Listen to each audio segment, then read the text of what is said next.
Paulo Messé. Chegou!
Beautiful, man. I love that. Wow.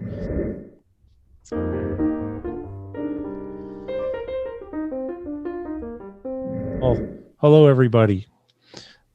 This is not how I planned for this to go as far as being on Facebook Live, because I'm using my phone to record my computer. See? So we have a very nice, friendly, patient guest with us tonight. Thank you, Steve, for your patience. Oh, it's not like I have too much else to do. I can't go anywhere, so okay. I got plenty of time. Well, I wanted to, first of all, I want to introduce you, friends, people who are watching. I discovered this gentleman through Allan Holdsworth, actually, because, and my quick story here, the fall of '86, I went to see the Chick Corea Electric Band because I had never seen Dave Weckl. I really wanted to see Dave. I had recordings. He sounded great. Okay, I got to check this guy out. And there's this opening act, and I knew that Chad Wackerman was the drummer, so that was cool. But I'd never heard of this guy, Allan Holdsworth. Yeah, I didn't know who he was. So I'm like, well, you know, we'll get through the opening act. I'm sure it's probably going to be pretty good. And then we'll see Chick. Allan comes out with Jimmy Johnson and Chad. And really, seriously, within maybe 1 minute, my world, and literally, I don't mean to sound like too weird or anything, but my life changed.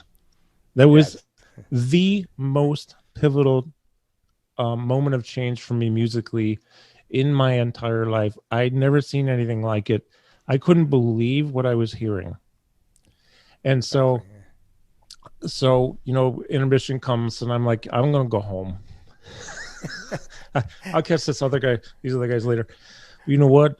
My friend said, that's dumb. They make CDs for a reason. Go buy CDs tomorrow. So I did. And I stayed. I watched Chick. It was great, but I wasn't in it because it was so different, but it was still really good. Of course, it was great. Yeah. But so I went out the next day. I got IOU. I got Metal Fatigue and a Tavern on CDs. And then I didn't see him again for a couple of years. He was playing with another band that was touring. The super band was Stanley Clarke, Randy Brecker, Steve Smith. But then the next time was in '93. The Jazz Explosion super band. Yes, thank you. Yeah, I used to be the musical director for the Jazz Explosion. You did? Right before that was the guy that runs that thing.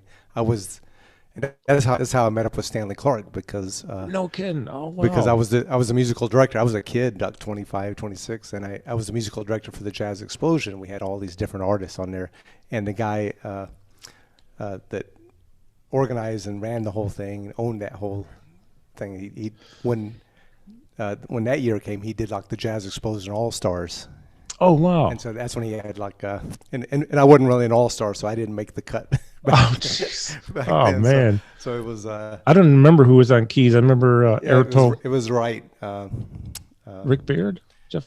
No, his last name was Wright, and I always forget his first name. But well, but that was fine. But then, and this is where I finally get to introduce you officially. Is sometime in 1993. Hardhead Area had just came out. I had, Secrets and Wardencliff Tower and these other recordings, anything I could find with Allan.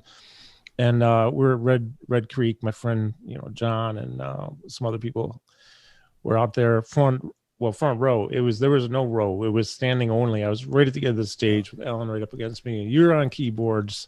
That's the night I discovered you. Well, I'd heard of you on recordings, but when I saw you that night, I was like, this was another pivotal moment for me. So that's my super long-winded introduction to say I would like to introduce keyboardist, composer, amazing musician, Steve Hunt. Thank you so much for joining me. Oh, thanks for having me. And I have been a fan since before that night. But that night, man, you, Schooley, Gary Husband, what a great show.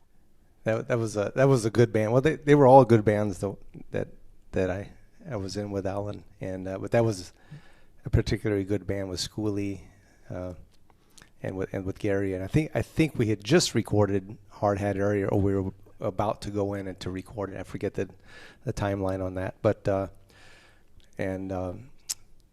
was sort of a magical year because we toured a lot with that quartet, and then. Mm-hmm. And then we went right into the studio and just recorded that record in the weekend. And that really? No kidding. Yeah.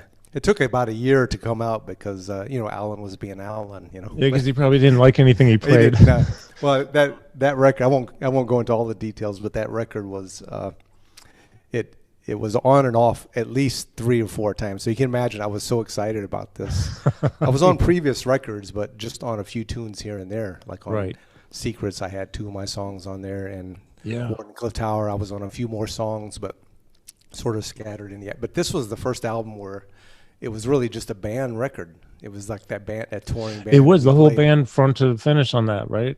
Yeah, pretty much. Yeah. It's like that. It was just that band, and his previous albums, he'd always had a mix of people play here and there, and which is fine stuff. But this was sort of like that first IOU record where it was like just a band, and so anyway that thing. So I was so excited, but that thing just like was off, and then it was on, and then it was off. So I was on a roller coaster of like, we did the recording. I was up on it, and he said, "I don't think this is going to come out because I can't play over it," So I was down, and then he called me a few months later. Said, I think I can get some stuff going here. I'm like, and I was up again, and then.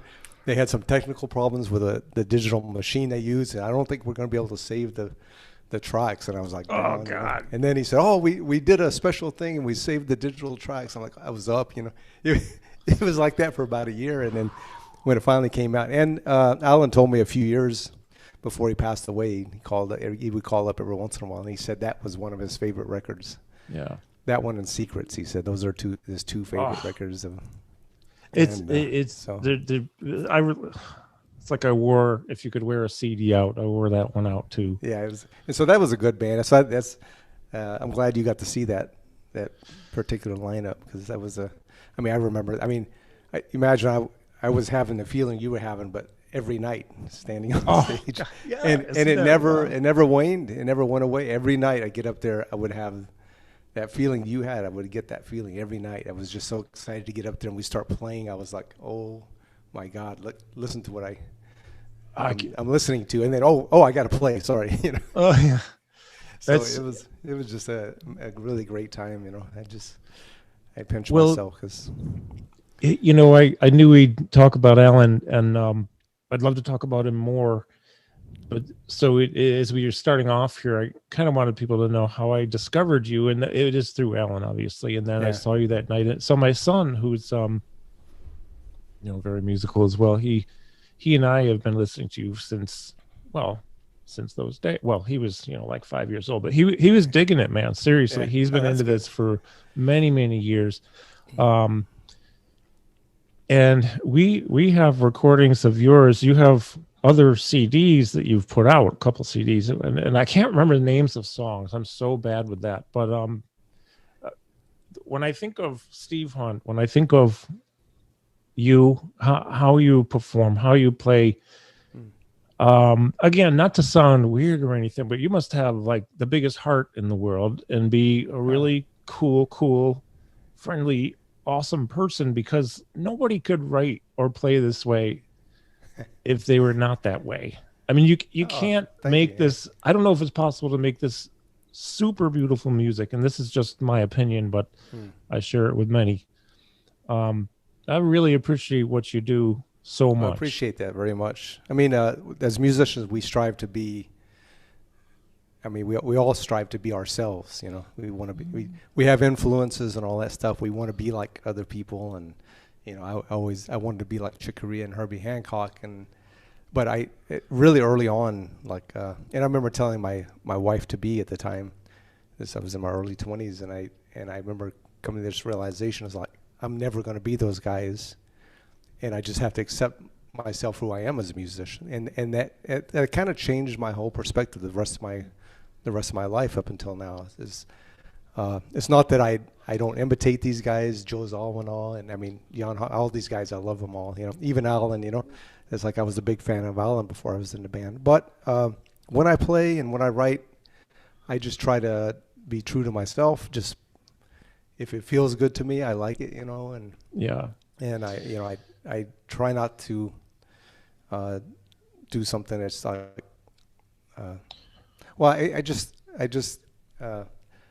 I know I'm influenced by a lot of people, but like you say, it's something that comes. It has to be something that comes from you, whatever it is. And so, I think the audience can kind of tell when it's pretentious and not not authentic and not who you are. So. That's a word I was just thinking about, is authentic. And I believe you're right. They know when it is or when it isn't authentic.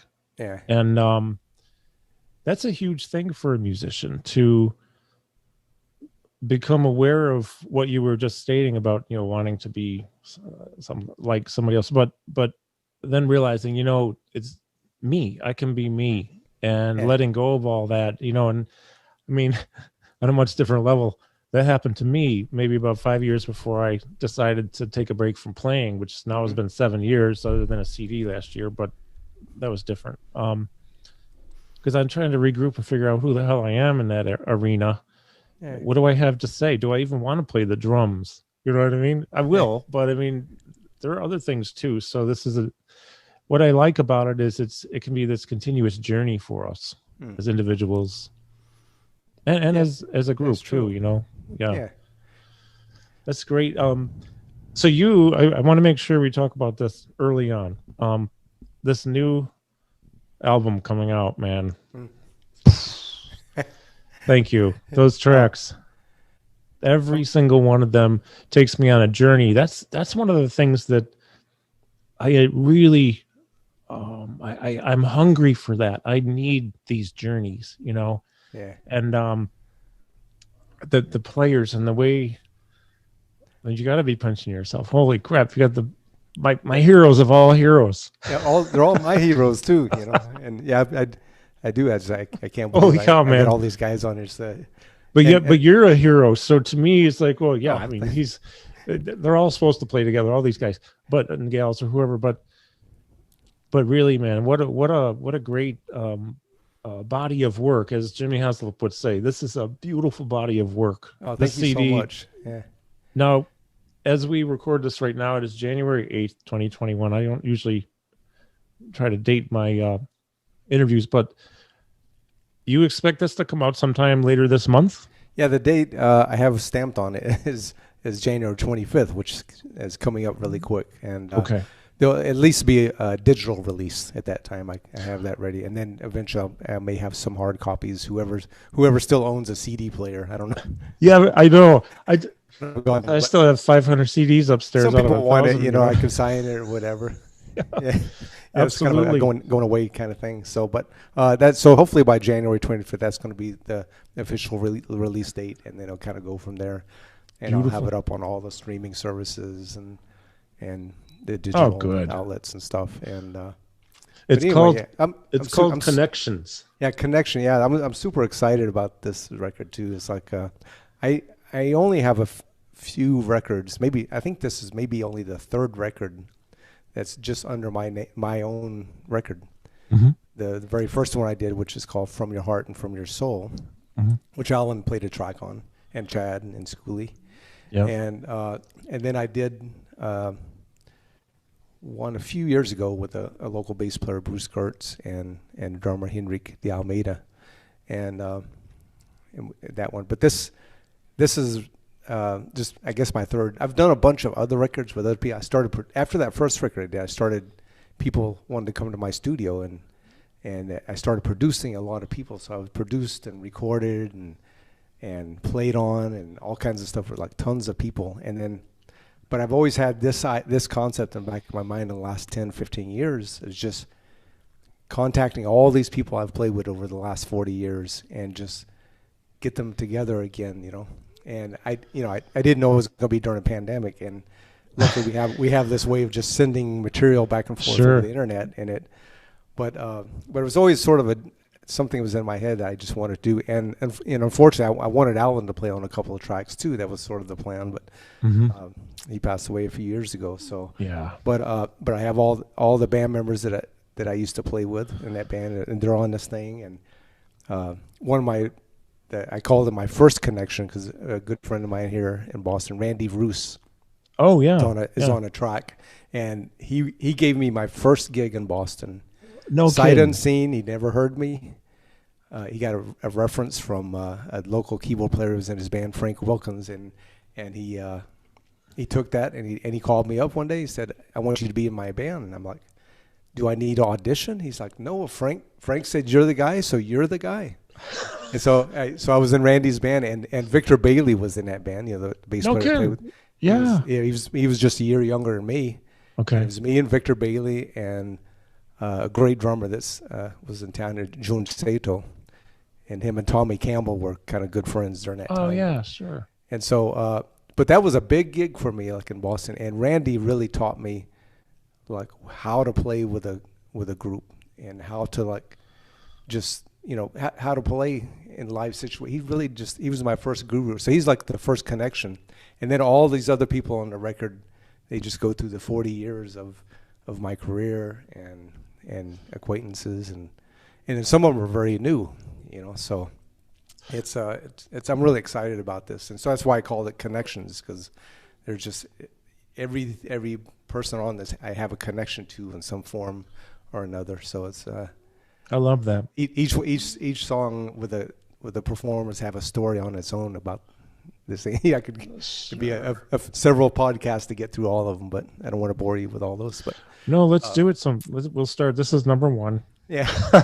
So anyway, I'm super excited about this coming out, and I love the way it turned out. And I do too. So I'm just looking here. So Randy Roos plays on First Creation.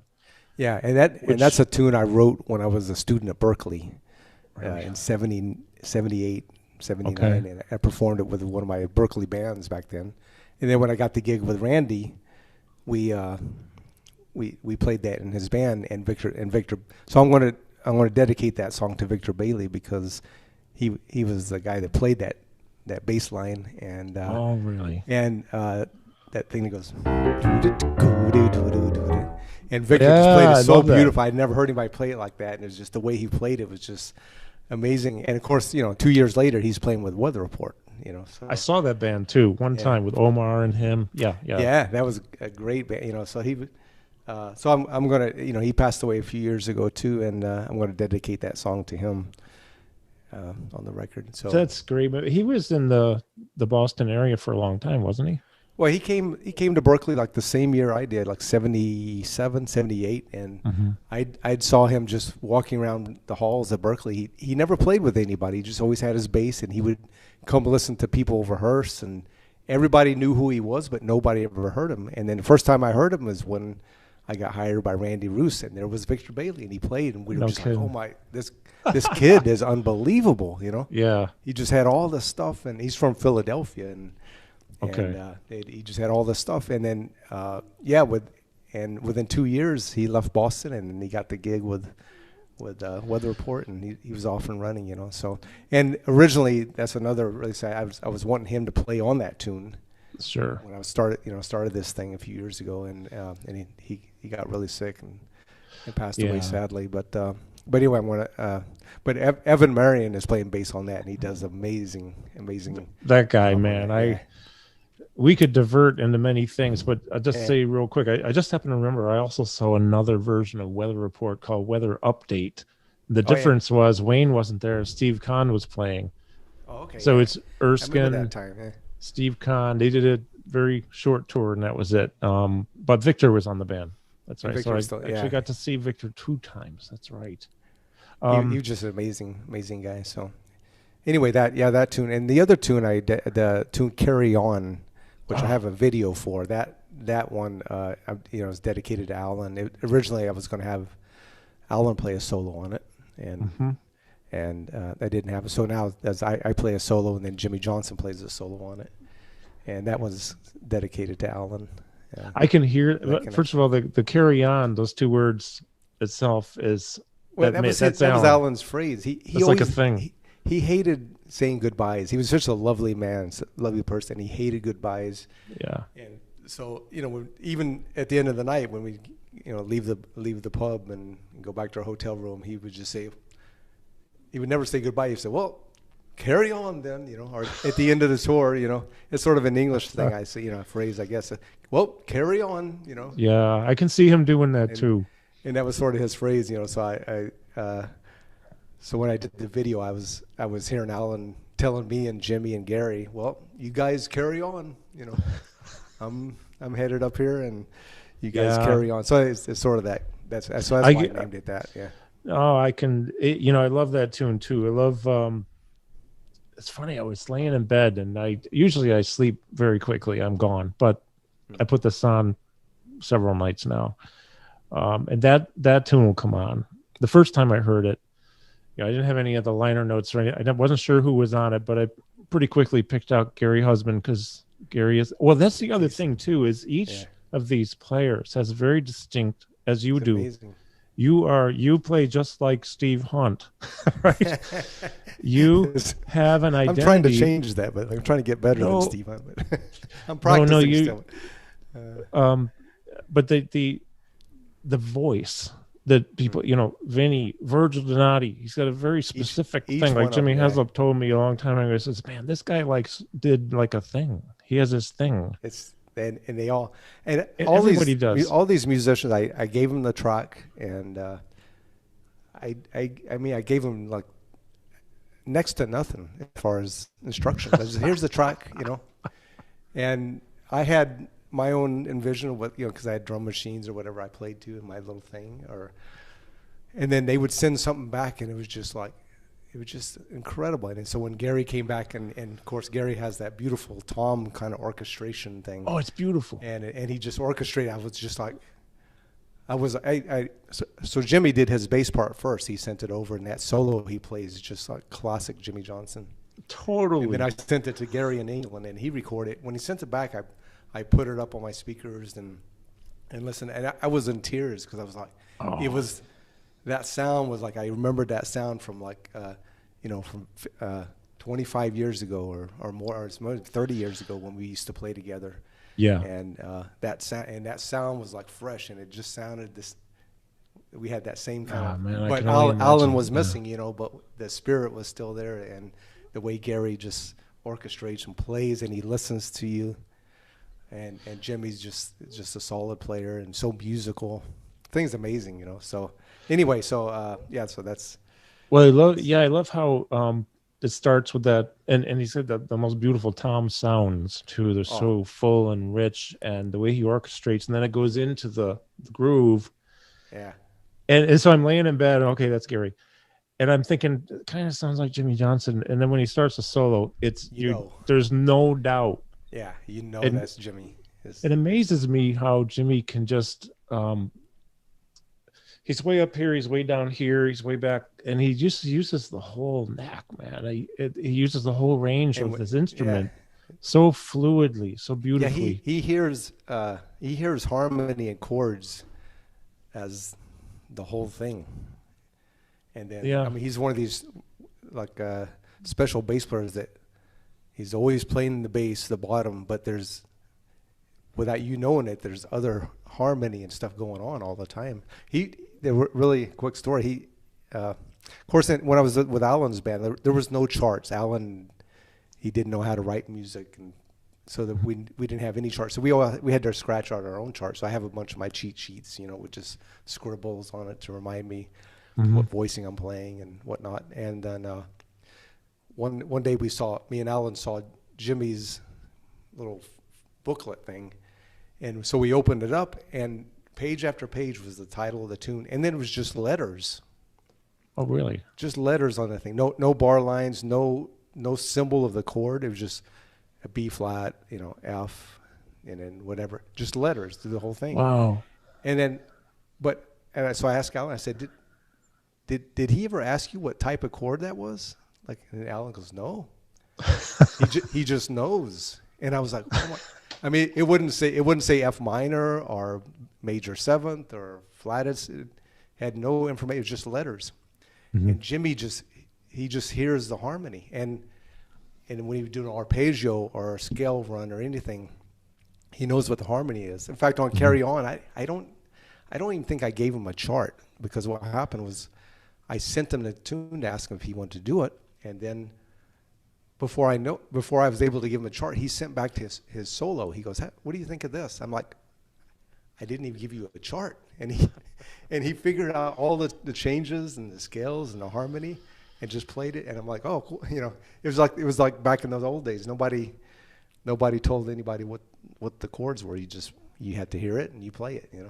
So yeah, Jimmy's kind of special like that. So it's my son and I went to a clinic in Buffalo. It was Chad, Jimmy, and Allan. So it was really, really cool because they were answering questions and playing. And then the next night they played at the 12th. You've probably played at the 12th before. But we were talking to Chad and, all three of them afterwards, but mostly Jimmy Johnson. And my son said, "Well, when are you going to put out your own CD?"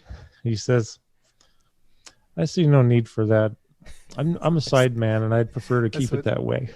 That sounds so much like Jimmy. I think I asked him the same thing. He's like, "I don't think so." He rubbed his chin. He said, "I'm good," But he does have it. He did have his own band called Flim and the BBs, which is was a sort of a dual band with a keyboard player in that group. But and I think that was his name, Flim. So Flim and the BBs. It was sort of his band, but. I remember. He doesn't. I don't think he has any solo CDs out or anything. Or he goes. Well, he told me he goes out playing those rumbly low notes. That's sort of my thing. That's it. And he does it really well. So anyway, I was happy he would.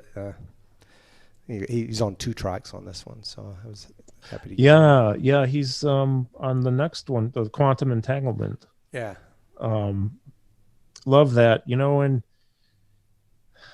Well, you toured and played with those guys a lot, and so that your chemistry, I know you're doing things in different places because of COVID and whatever, but still the chemistry's there, man. The magic is there. Every song has its magic. And I had no doubt about these guys. That's the beauty of these caliber of guys is I just send them the files to play to, and like Chad, he played on this song and he played on the Cherokee Morning song, and they just send back. It's just. Like Chad is just an incredible musician and orchestrator as well. And that album he did with Allan, that Road Games or something. The first thing I thought was like, way back, an orchestrator. Right? Yeah, like with Jeff Berlin. Tokyo Dream is on it, and I was just amazed at Chad's playing the way he used the drum set and different things as more of an orchestral orchestrator thing. And the way he played all this stuff, and then when I got to play with him in Al's band, I realized like how he plays is like this. I always think about Chad like I got this thought about Chad is he never wows you in the first two measures or even in the first song. But if you spend the whole night with Chad and you listen to the whole night from beginning, you leave the place and you just go, that's the most incredible thing I've heard in my life. What just happened? It's like I related to like going to see a Beethoven symphony. If you walked in and you just heard, a first section of one of the movements and walked out, you wouldn't really think anything because it just sounds like. But when you hear a Beethoven symphony from first movement all the way to the end, you walk out just changed. And Chad's playing is like that. It's very orchestral. It's very orchestrated. It's very thought out. And there's nothing that just wows you right at the moment. But when you take it all in. So if you listen to that song, the other tune he played on the Cherokee Morning Song. Listen to that about 20 times so far in the past 5 days. And you listen from Chad. He doesn't play anything super technical. Yeah. At any place, but you listen to it from beginning, and you just listen to Chad from beginning. You just go, "What did I just experience with him?" It's like he's got that special knack of just knowing how to make these long arcs of orchestrations and play. It's really cool. So again, I'm so happy to have him. Yeah, like you said, everybody has their own voice on it and contributed their individual thing to it, and I'm just thrilled to death with all that. Well, that's part of what happened the night that I saw Allan the first time in the fall of '86. It's like a jazz series they ran here. Frank Malfitano, a good friend, just lives up the road here, does the Jazz Fest. He's been doing that for about 40 years. It's great. He had Mahavishnu came in with Danny Gottlieb on drums and Jonas Hellborg. That version of, in the same, every couple of weeks there was some Miles Davis. I can't remember who else right now. But when I saw Allan with Chad and Jimmy, that combination was. I left on the intermission, just went outside thinking how cerebral everything sounded to me, like from everybody really, and Chad just tied it all in together. But it wasn't like he was thinking in phrases of 4 bars or 8 bars. This is more like a very long phrase. That's the way Chad is. It changed how I look at music. It changed. I was in a band at the time. Oh, God, I played so horribly for the situation, but I really wanted to play like Chad. And I'm coming around and crashing on 2 instead of 1 because I want to go over the bar line. It was completely inappropriate, but actually nobody cared. So I did it because I didn't get fired. And dancers were dancing or whatever, but it changed how I looked at things. But Allan changed me too. Jimmy, you've changed how I look at things. And the one thing, I was talking with a friend of mine, I don't know if you know Andrea Marcelli. He's from Italy, but he lives in Berlin. Yeah, but okay, yeah. And actually, Allan plays on. I think he's on one of his records. Silent Will is the name of Bob Berg, Okay. Mike Stern, Allan Holdsworth.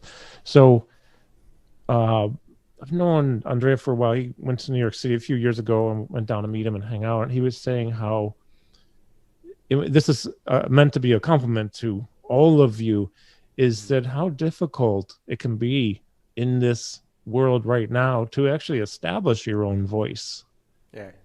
Because I think that's part of the problem that I had, and we don't need to go into that, but I love it when you can hear John Scofield and in 2 notes, this is John Scofield, or this is Chad. You can't mistake it. Yeah, Jimmy Johnson, Jimmy Haslip too on the Cherokee, and the way he's this way though. So you just know, and I love that. I think it's a beautiful thing to be able to establish, and of course, Allan, is Allan. So all of you have this unique, special, individual voice, which I appreciate so much too. That you're being authentic when you play. It's authenticity.com. I love it. Yeah, I think that whole thing. I teach at Berklee College of Music, so I've been teaching a lot of students over the last 25 years, and that's the ones that want to really play and go out and do something on their own. I always have a conversation with them about that, and so it's you can't really teach it, and I can't show them how to be themselves. Exactly. But we can talk about it, and even the people that we look up to, they learn from someone else, you know, like say Chick Corea, you know, it's the same thing when Chick plays, you know him, you know. Yeah. But he talks about the people he learned from, you know, Bill Evans and McCoy Tyner and those guys, and even Herbie Hancock was before him.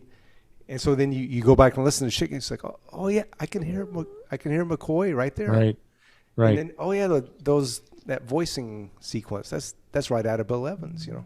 So even though these guys have a voice, it's got to come from somewhere, you know. So exactly, yeah.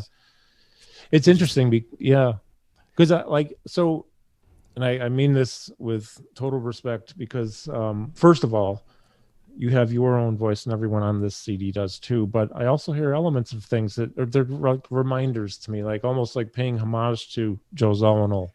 To me, he's the king on the mountain. Joe is the top, you know.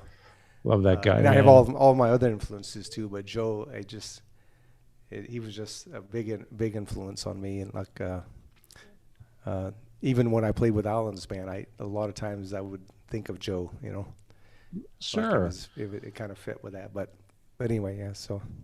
Well, it's interesting because I've throughout these songs that I've heard, I'll hear the quintessential Steve Hunt, and how you're right as far as how I identify with that, because, you know, like you say, you have a couple songs on Secrets. You've got Dodgy Boat, one of my favorite songs. I love that one. I love how Gary opens that. There's a funny story to that, by the way. It's so funny. It's great. And not funny.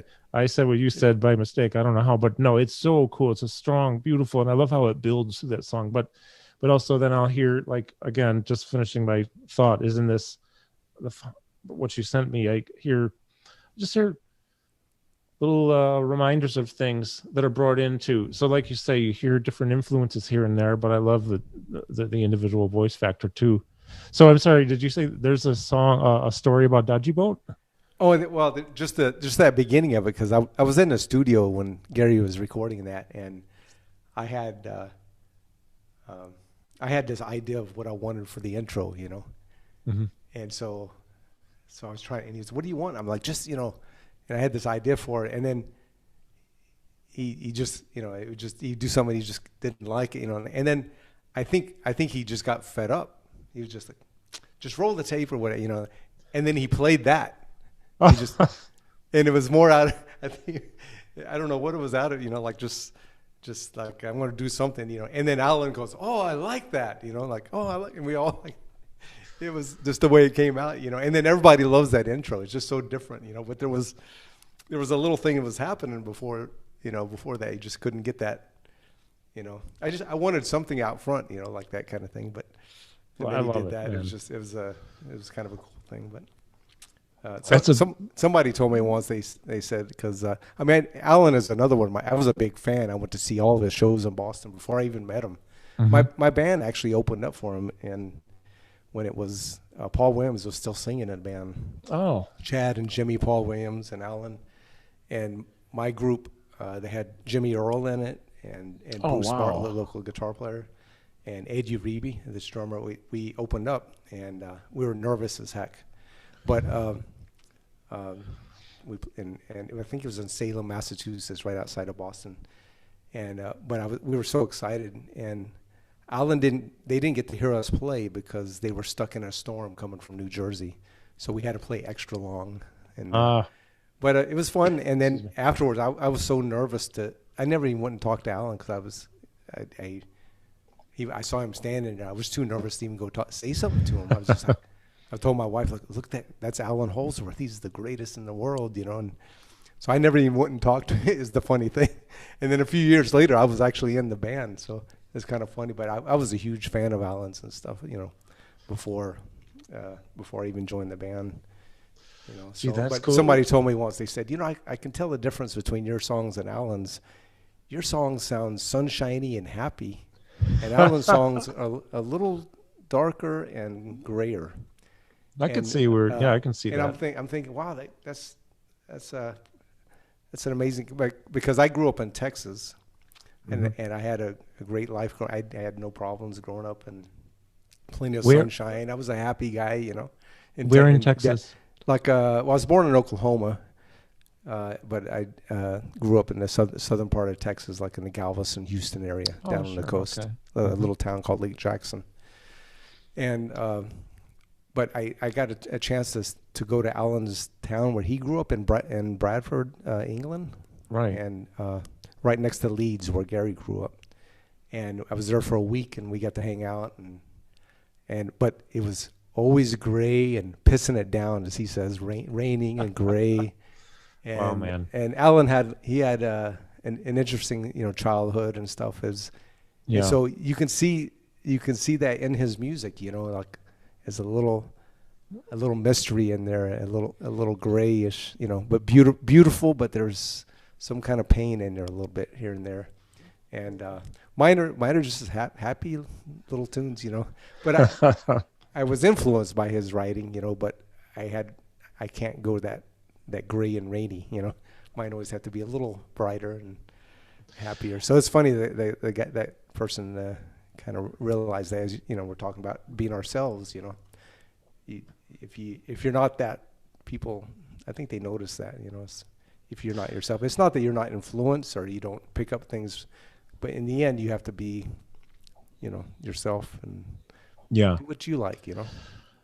Exactly. I'm curious, and not that it matters, but I am curious.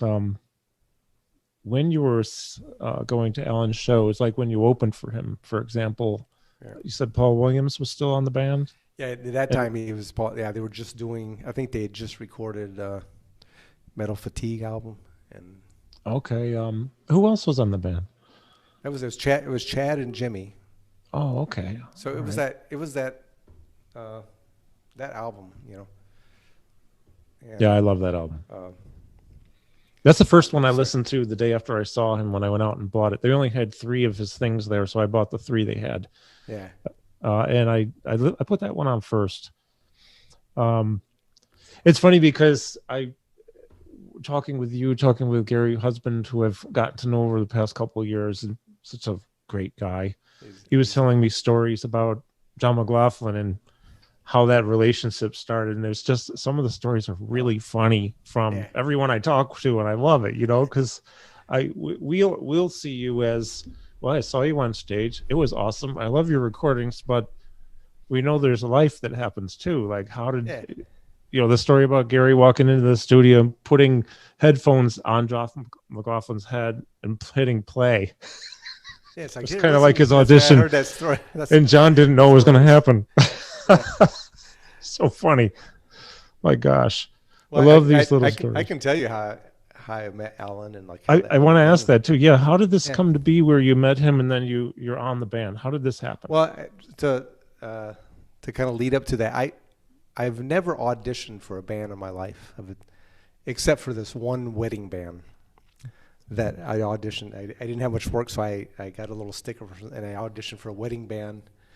And then I actually got the gig, but then she fired me before the first gig that happened because she was like, "I don't think you're going to stick around long, are you?" I'm like, "Maybe not," you know. So anyway, everything else was just, you know, this idea of connections with this record. Everything else, like with Randy Roos, it was just a connection. You know, he called me and said, "I want you to be in my band because Frank Wilkins heard you and he said you need to be in my band." I didn't even have to audition, and so he trusted. And then when I went to play with Tom Brown, that was my first big gig in New York, and you know, Jamaica Funk, if you know that.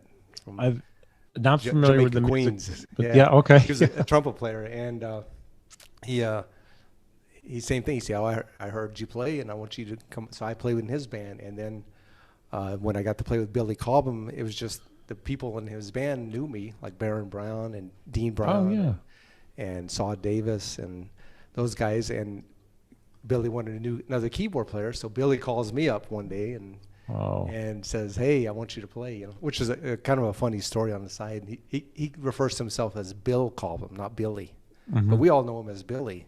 So he calls me up and he says, "This is 1985," and no answer. He said, "Hello," and he goes, "Hi, this is Bill Cobham, and I got your number to," and he was talking to me, and I'm like, I interrupted him. I said, who is this?"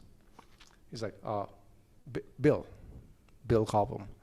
And I got your number, and I think at least twice, maybe 3 times, I just kept, oh, okay, who is this again? And then he's like, the drummer, Bill Cobham. You know, I got your number from Jerry Ekins, and then I go like an idiot. I go, oh, Billy Cobham. Oh, hey, thanks for calling. And he goes, yeah, Bill Cobham. And anyway, and I was like, oh my God, Billy Cobham's calling God, me. that's like. And so I got but I just got his gig because his bandmates like referred me, and I didn't have to audition. Wow. And then. So Baron was on that band, Baron Brown? Baron Brown, yeah. And it was Baron Brown, Saw Davis, and Dean Brown was playing guitar, and Jerry Ekins was playing the other keyboards. Oh, wow. And so I did like a half a year with him. We toured Europe and the States, and that was a lot of fun. I mean, it was just crazy, you know, 2 keyboard players. He loved having 2 keyboard players in the band. Mm-hmm. So, but, and then after that, that's when I became the musical director for the Jazz Explosion.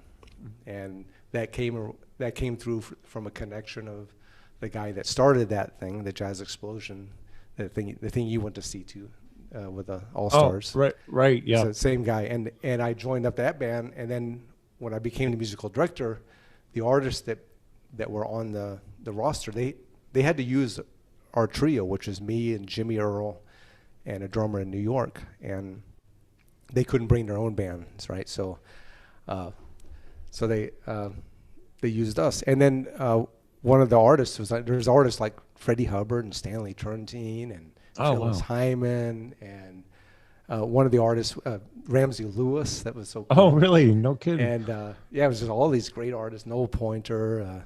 It was a cool thing. And then one of the artists was Stanley Clarke, and he didn't have a band at the time, so he was just doing a solo thing. So he would come up and do solo. And then one day he said, hey, why don't you guys come up and play with me? And so we came up, we did School Days and some jams. Oh, wow. And then he was like, you know, I want to take you and Jimmy Earl on the road, and we're going to go tour. And then he got his old bandmate, Jerry Brown, the drummer. I talked with Jerry last spring at the beginning of COVID. He's great. And that was we had a blast. It was no me kidding. And so Jimmy Earl and Jerry Brown, and we toured in 85, 86. And oh, wow.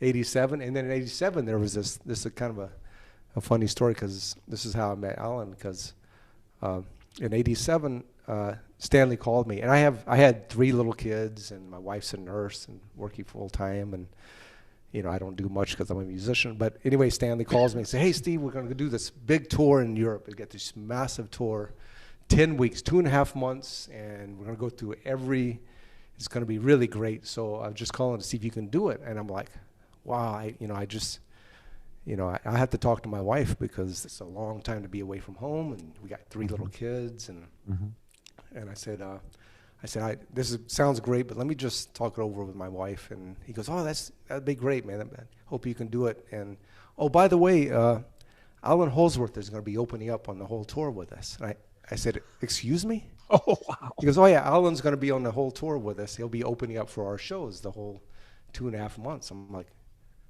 really? Like his band? And then I just said, oh yeah, I can do the tour. I can do the tour, Stanley, no problem. He goes, do you need to talk to your wife? I'm like, nah, she's gonna be fine. Don't worry about it. She's gonna be fine. And I was like, oh my, this is my chance to meet, one of my heroes, Allan Holdsworth. So that's a great story. I love that. So I show up on this tour, and there's Allan, and I'm like starstruck.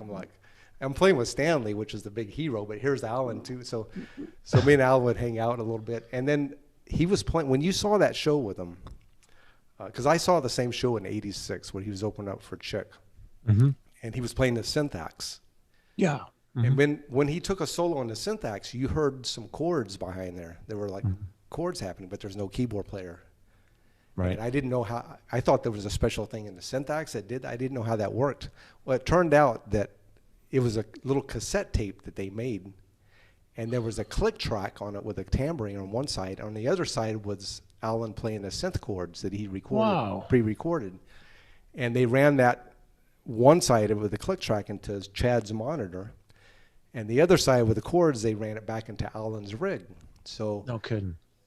They would have to Chad would have to start the tape, and it would go tink, tink, tink, and they would have to play that song exactly every night. So like Looking Glass and Non-Brewed Condiments, all these tunes with the syntax, he would have to play, and they hated it. They absolutely, because they couldn't change the form. He couldn't play an extra chorus of solo.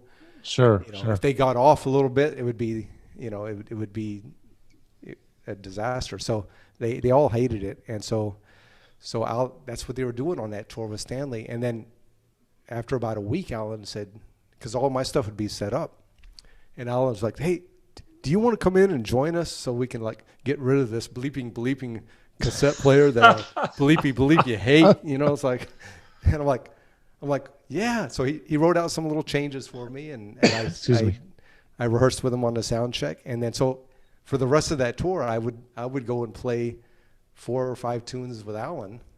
Wow, and man, with my keyboard set up, and then they would tear down, and then I'd play the rest of the night with Stanley, and it was just so I was just in heaven, the whole time. Oh, that so at the end of the tour, like Allan just looked at me, he goes, "Hey, you want to come on the road with us in September?" I'm like, "Yeah, sure do." And my friend here, Bruce Bartlett, who's the local guitar player, he's a great guitar. We used to listen to Allan's music all the time together, and I sent him a postcard from France or wherever I was. I just sent him a postcard, and the only thing it said on the postcard was, "I got the gig."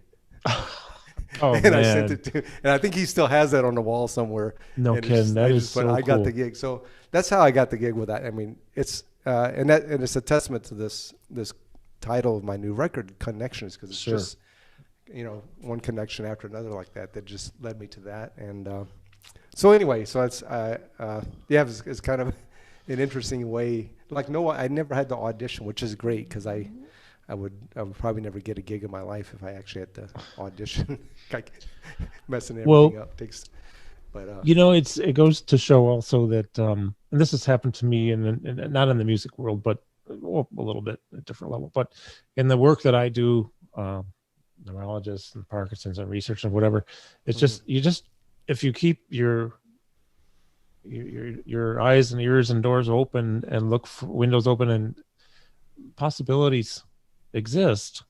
Sometimes they find you, and sometimes you just have to be ready to receive them. And that just sounds like a situation where, want to play a few tunes with us or get rid of this bleeping thing. And I mean, what a great opportunity, right? And then it leads to this long relationship, which actually I wanted to ask you, and not to bring up anything, let's say, sad or bad, but I was just on YouTube the other day.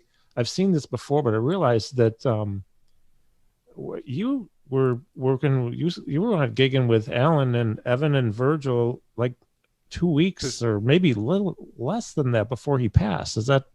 Yeah, you really had a long relationship with him for 10 years. Me and him years, it seems. We're good friends. That we spoke a lot after that, and I never played with him after 95 or 96 when it was the last tour I did. But I never played. He played on my first record a tune Ring It Out. And he played on that song. I love that. Oh, thanks. That's the song I was thinking of. I love that song so much. My son does too. We just love it. I was so happy he was able to. And it was that last band that it was Schooley and Chad and me and Allan. It was the last band that I played with Allan in like 85 or 86. And so that was really special that those guys were able to do that. And it was the first time really, just to go off the beaten path here, it's the first time really that I built my own studio and where we could start sending. We didn't have the internet, but we had those ADAT cartridges. Oh yeah, I don't remember. Yeah. And I remember that. Yeah, you could buy them for $20, $30, and they worked great, and it was digital. And so I was able to do all this stuff, and then I'd send the tracks to Chad. Actually, he lived in Australia then, so I had to send it to Australia. Right. And he recorded the drums and sent them back to me. And then Schooley was in New York, and I sent him the thing. And then I sent it to Allan in California, and he was able to. He had an ADAT player, so he did his solo and sent it back. And I remember the day he sent it back. It was just like. I just listened to it by itself without the music, and I'm like just mind blown. It's just perfection right there, And then when I put it to the track, it it was that thing. But That's a beautiful song. oh, thank you so much. Yeah.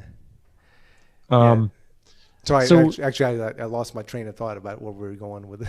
Well, I was thinking of the video I saw on YouTube was early April, the same month that he passed away in 2017. So you were there though. I'm pretty sure you're off. Yeah, I'm not a big believer in the spiritual thing like this, but sometimes things happen and you think about that because I hadn't played with Allan from like 95, 96 until maybe 2 years before that point, and that's the band was Jimmy Haslip and Virgil. Yeah, and it was 2 years before that, before his death, and they played down in Florida somewhere, and it's where my older brother lives in Clearwater, Florida. Okay, and they had a show there, so I said I'm going to go down and see him. So I called up my brother, said I'm flying down there. We're going to go see that show together. It's in your hometown, and it's like this will just be fun. So So I called up Virgil and I said, hey, I'm going to come see you guys in Florida, And then Virgil was like, oh, you're going to be there, mate? He goes, oh, you're going to sit in then? You got to sit in. I'm like, I haven't played this music in 20 years, 25 years, and he's like, oh, don't worry about it. We'll just play, And so he sent me some of the stuff they're playing. They played Texas. I had to learn that one. And sure. And then we played Proto and some of the old other ones that I remember. Oh, Proto-Cosmos. Proto-Cosmos and some other ones. And so I went down there and I saw them there and I hung with Allan and I sat in with him. It was a blast. It was good. And it was the first time I'd played with him in like 25 years or whatever. And it was interesting, the emotions of being back on stage with Allan, And I had this keyboard that barely worked, It wasn't the best situation with that, but anyway, it was kind of cool. But I knew Allan was not feeling well, and he was not happy with the way his life was going during that time, and we had a sort of a heart-to-heart talk at the end of that, and that's the last time I saw him, and then he called me up that right before those dates you're talking about, and he said, hey, listen, I got this new compilation of all the CDs coming out, and he put out Eidolon, I think it is. It has some things on it. He goes, I want to kind of promote it, he says, I hadn't played in a while, and do you want to come out and help me out? I said, yeah, I'll come out, And then they worked out a few dates and stuff, but then he sort of in a typical Allan way, he goes, oh, let's not, forget about it. It's too much trouble for you. Don't do this, because there wasn't really any money involved. But I said I really want to come out, so I talked to Virgil, and Virgil said, no, you're going to come. We're going to make it happen. He goes, you're coming out. He goes, we're going to do this, and I'm like, okay. So I came out, and we actually did a rehearsal. And it was really cool, and we played Pudwood and all the oldies and some new ones. Yeah. And, and Allan wasn't doing really well, but we played and we did 3 shows, and that last one was in Venice. And Evan Marion was on bass, right? And Evan, that's the first time Evan had played with Allan. And, no kidding, jeez. So. And Virgil got him hooked up, and I knew Evan from Boston when he was younger, and he came to my studio a couple of times and stuff. I see. And I'd play with him, but he came out and did that, and so we held it together, and we did those 3 shows, and they did one. I had to come back home, but they did one more show, and without me, and then I talked to Allan on that Wednesday, and then on Easter he passed away. The day before Easter he passed away, so it was. Yep.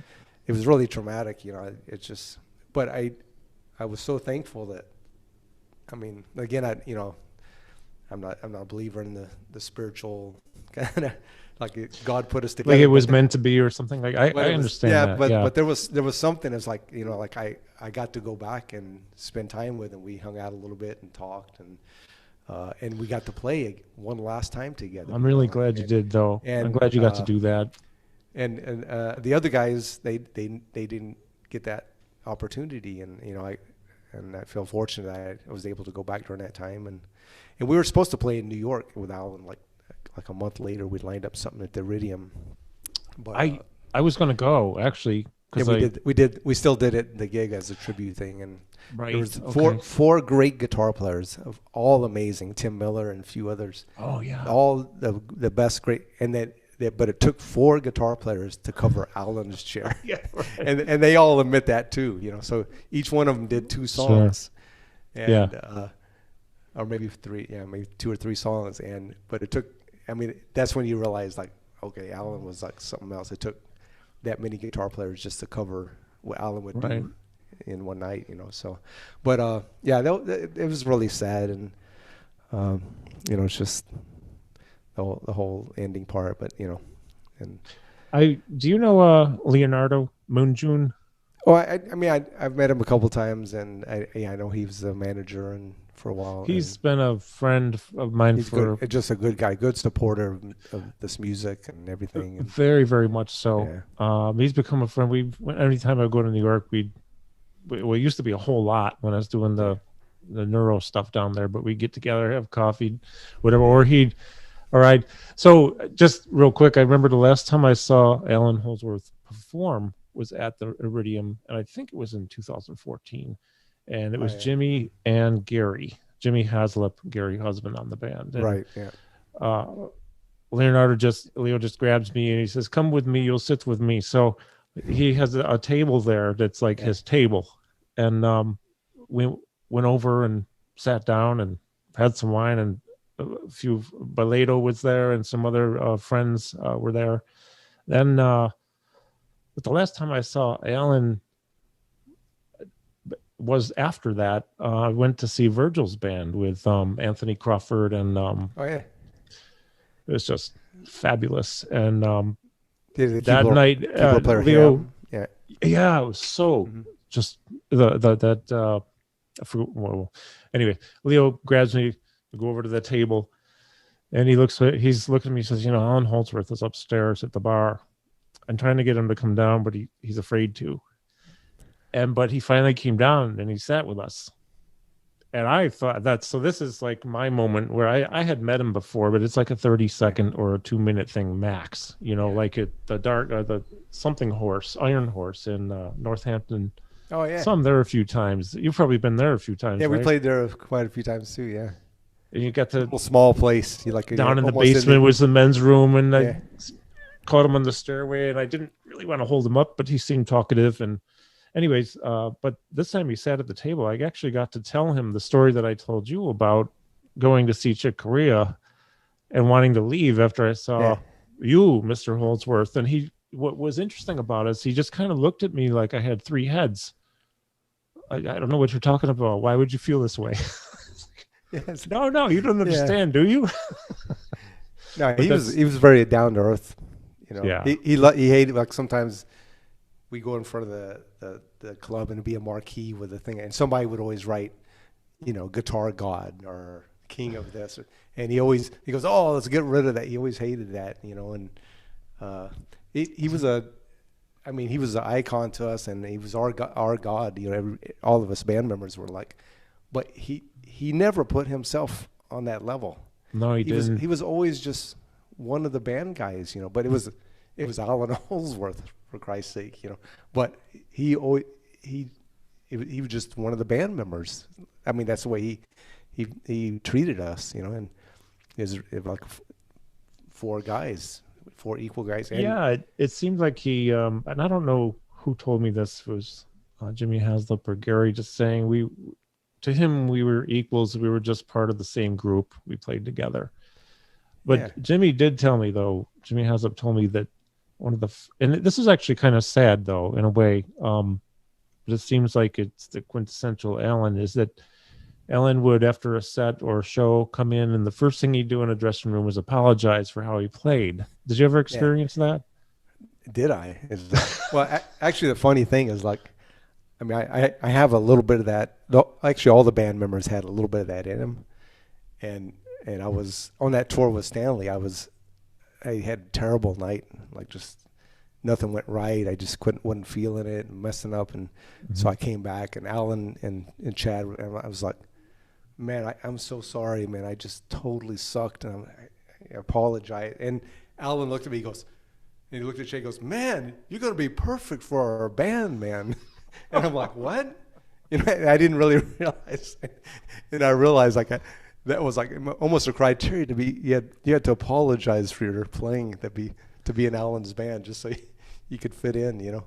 So everybody was always apologizing after the set, you know. And Allan more than anybody. I think a lot of that he took, it did affect him sometimes. But I would have to say, like on a tour, we do 6 weeks of a tour, and there would be a lot of nights that one guy would feel good. You know, it'd be a night that, I felt good that night, you know. But the other 3 guys were like, you know. And it would be like that around a band. But I would say, like, out of a 6-week tour, there would be 4 or 5 nights that all 4 of us had a good night. We just all felt like that was a good night. And I don't know if any of them were recorded or what, but those were special, you know. Imagine we play every night for 6 weeks. There's only a handful of gigs that everybody felt good. Allan was like, I think that was a good night, man. They're like, yeah, I felt, you know, everybody was happy. Like, it was a rare moment, I'd have to say, because most times somebody would be just like, you know, they were always depressed, you know, and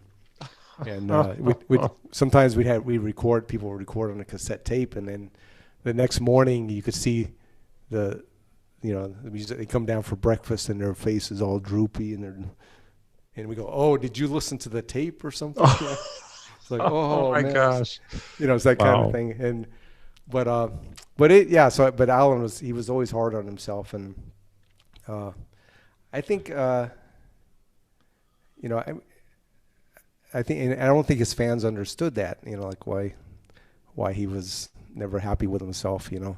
I mean, I don't understand it either, because if any of us could play just a little finger's worth of what he could do, we think we'd be happy, you know. But one time I think I kind of understand, because he was never.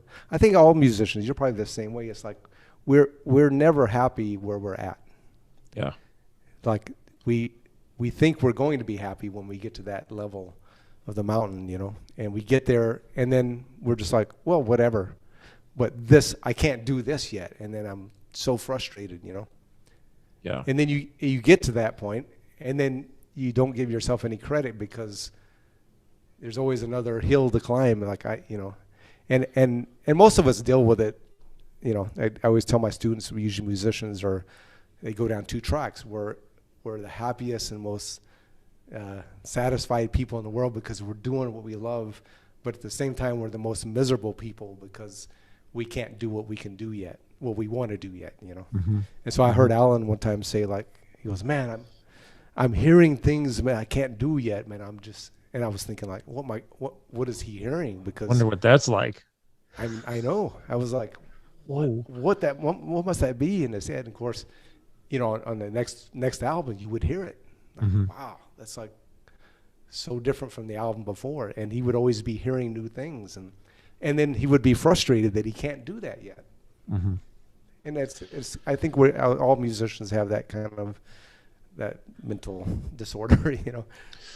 So we don't give ourselves enough credit for what we can do at the moment. And I think he was like that. He was just on a bigger scale of that, you know. So, but I think he knew that he could do things that were special, and he wanted to do those. But he just always has this drive. He always had this drive to, like, and that really inspired me to, like, you know, with my just writing and always growing and never giving up and continuing to be the best you can and never be satisfied and go to the next level, you know. So I still do that to this day, you know. I study classical music. I've seen some of your videos, man. I love it. I think I saw one of you playing a Mendelssohn something. Yeah. There it is. That's hard. They're so hard for me, these things, but I work them. I played a Bartók sonata, which was amazing. Wow. And I played the Brahms piano concerto once with an orchestra. Man. The whole thing is just beautiful, you know. So I like to challenge myself for new things, and And doing this record was a big challenge for me to put it all together and grab these tunes that I've been writing over the years and the musicians, and I can't believe I did it in 1 year, you know. But wow, really, 1 year? Challenge. That's fantastic. Basically, whoa. Yeah. That's great, especially with the pandemic. And I mean, not that necessarily matters because we've been transferring files forever, right? But still, pandemic and this and that, and get people to do it. And I had to, you know, some people didn't get back to me, and then I thought it wasn't going to happen. And then all of a sudden they get back to me and they're like, "Oh, I was busy. I'll do it," and it would work out, and everything kind of fell in place. The genesis for, I mean, I always wanted to do this, but it was I went to California with Virgil.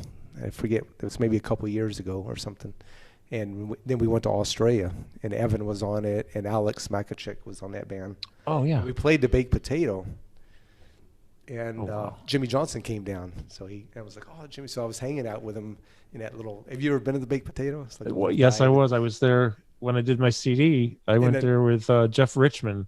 I don't know if you know Jeff, guitar player, who to see Lorber with Steve Haas on drums, and Jimmy Haslip was playing bass. So it's just one time, sat at the bar, ate a big potato. That's why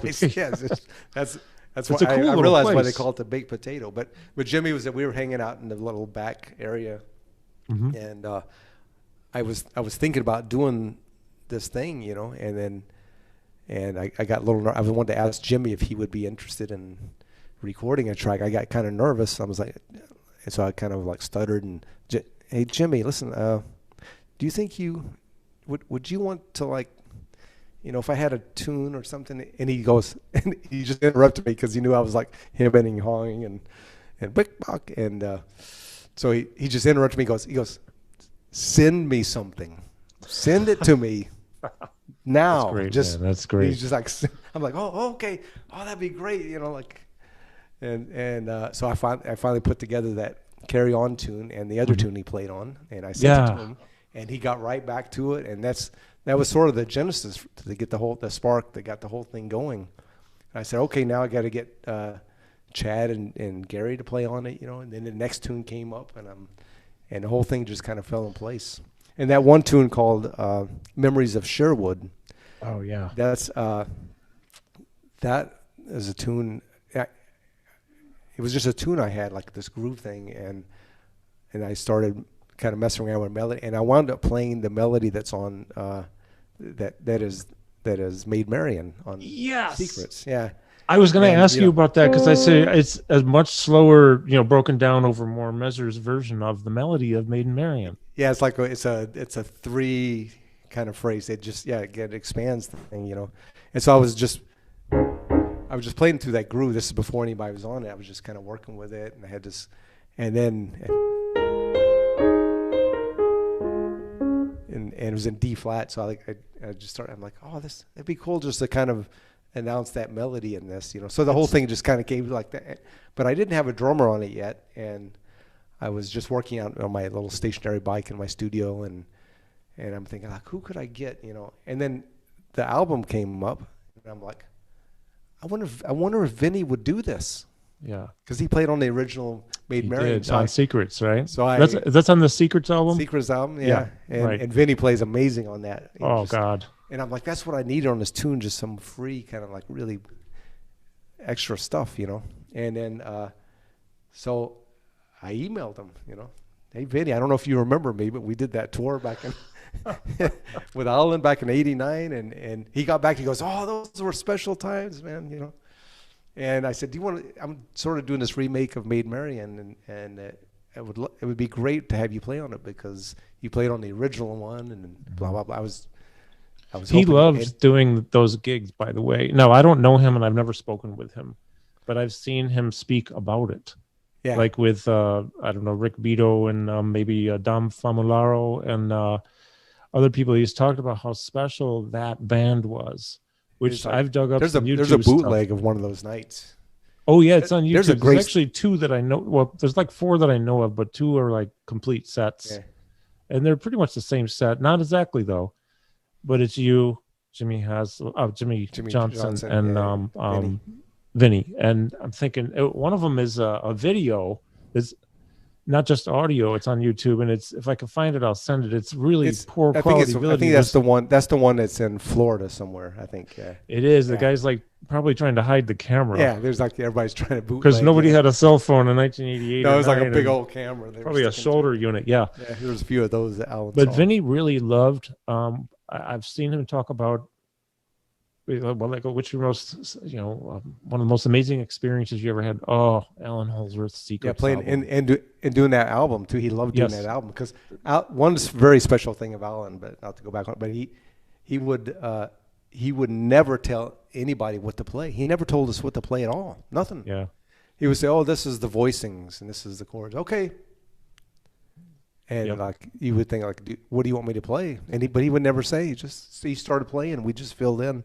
And he never told Chad or Gary like what groove to play, So when they did Secrets, he had all the sequences done with the syntax and the chords, and then he had Vinny come in the studio to play that, but he didn't tell him anything. He just, oh, here's the tune, and he played, and they do the next track, he played, and then I saw Allan after that. He goes, "Man, check this out!" And he put in the cassette, and he played me this tune. I forget what track it was, but he played me this tune. And Vinny's just, he's reaming on it. And Allan looked at me and goes, "And that's the ballad." And I'm like, "But didn't you tell Vinny it was the ballad?" And he goes, "No, I just put it on. He just played."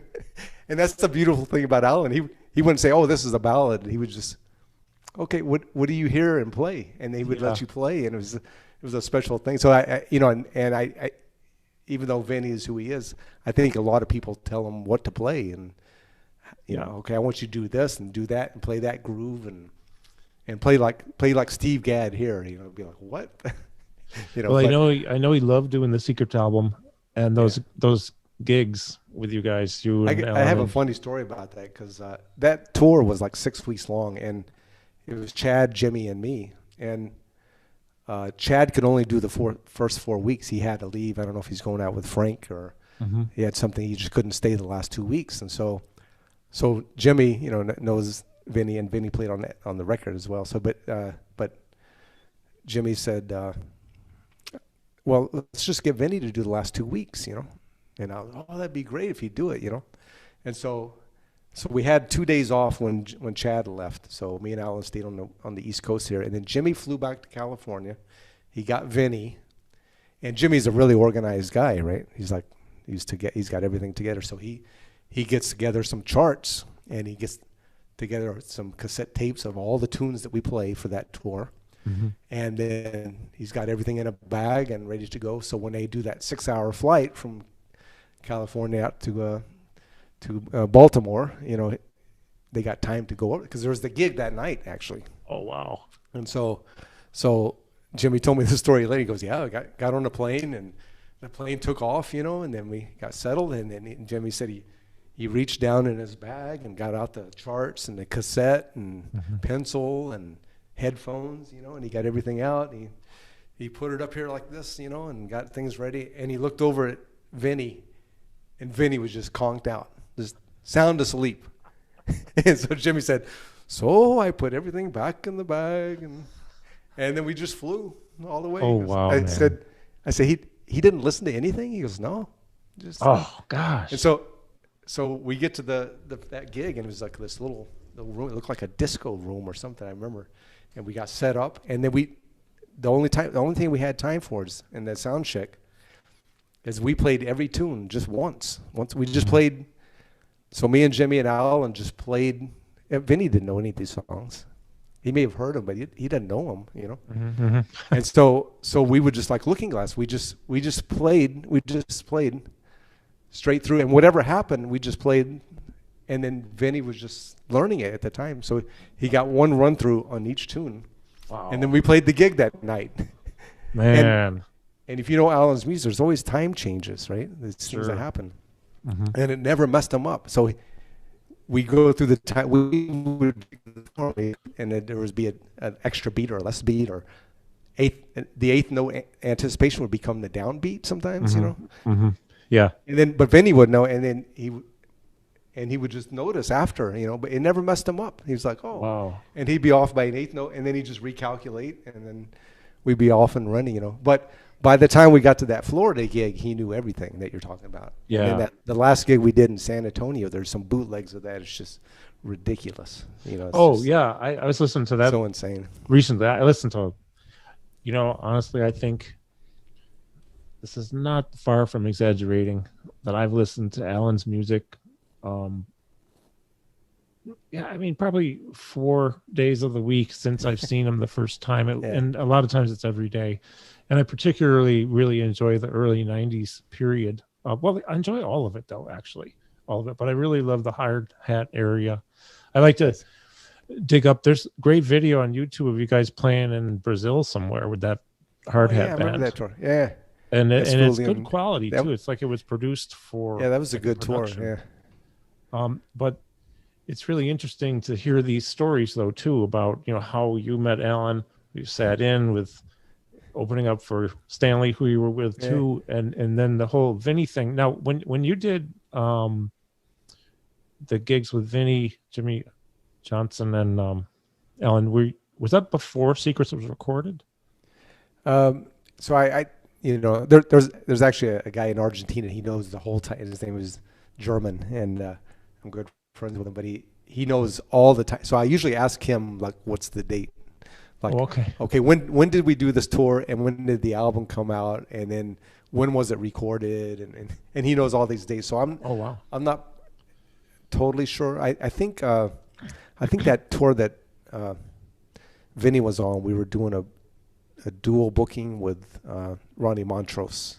Mm-hmm. Allan and Ronnie were on the stage, so that was around 88 or 89. I forget the year, somewhere around that time. So. And I don't know when Secrets came out. It might have come out like Secrets was the first one I was on. So that probably came out in 88 probably. And then, so everything was right around that same time, I know for sure that I had to go down to North Carolina in January 1990, and I had Secrets in, and I knew it already very, very well, but I listened to it all the way down, all the way back. So it came out at least by then, 88, 89. That tune that's on that I have on there called Joshua. Beautiful. The reason it's on that track on that album is because when I was doing that tour with Stanley, like on sound check, I would play the tune. Like for my sound check with Stanley, I would.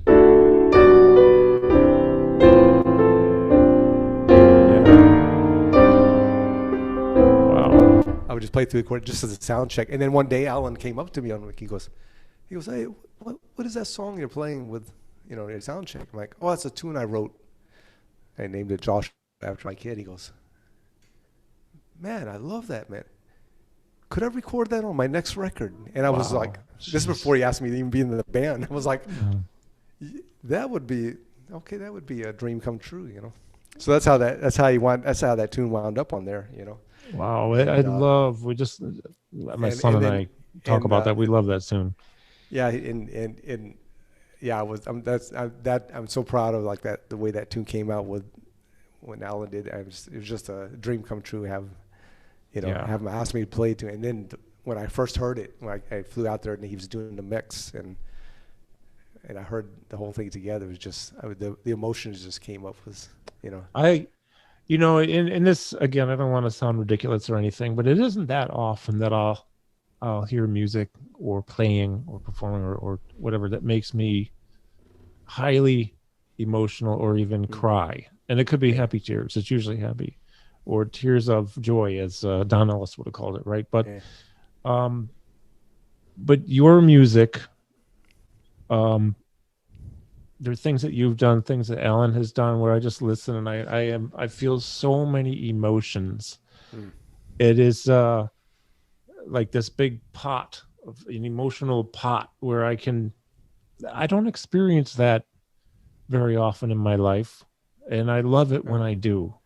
Oh, I love it when I do. Yeah, I appreciate being able to feel that, because so often it's not like that. I know exactly the feeling, because there's special recordings and songs or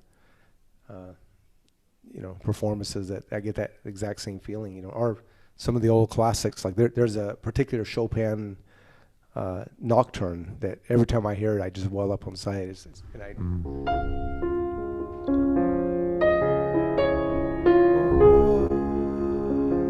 And by the time you get there, I just, so Chopin had that effect on me. Or when you go see a Beethoven symphony, or you get to the end of it, you just, this you really experience a piece of that performer, So, and I think that's important. So when I do a recording or a song on my own, it's like I want the listener or whoever checks it to try to have the same experience I had, like writing it or performing it, or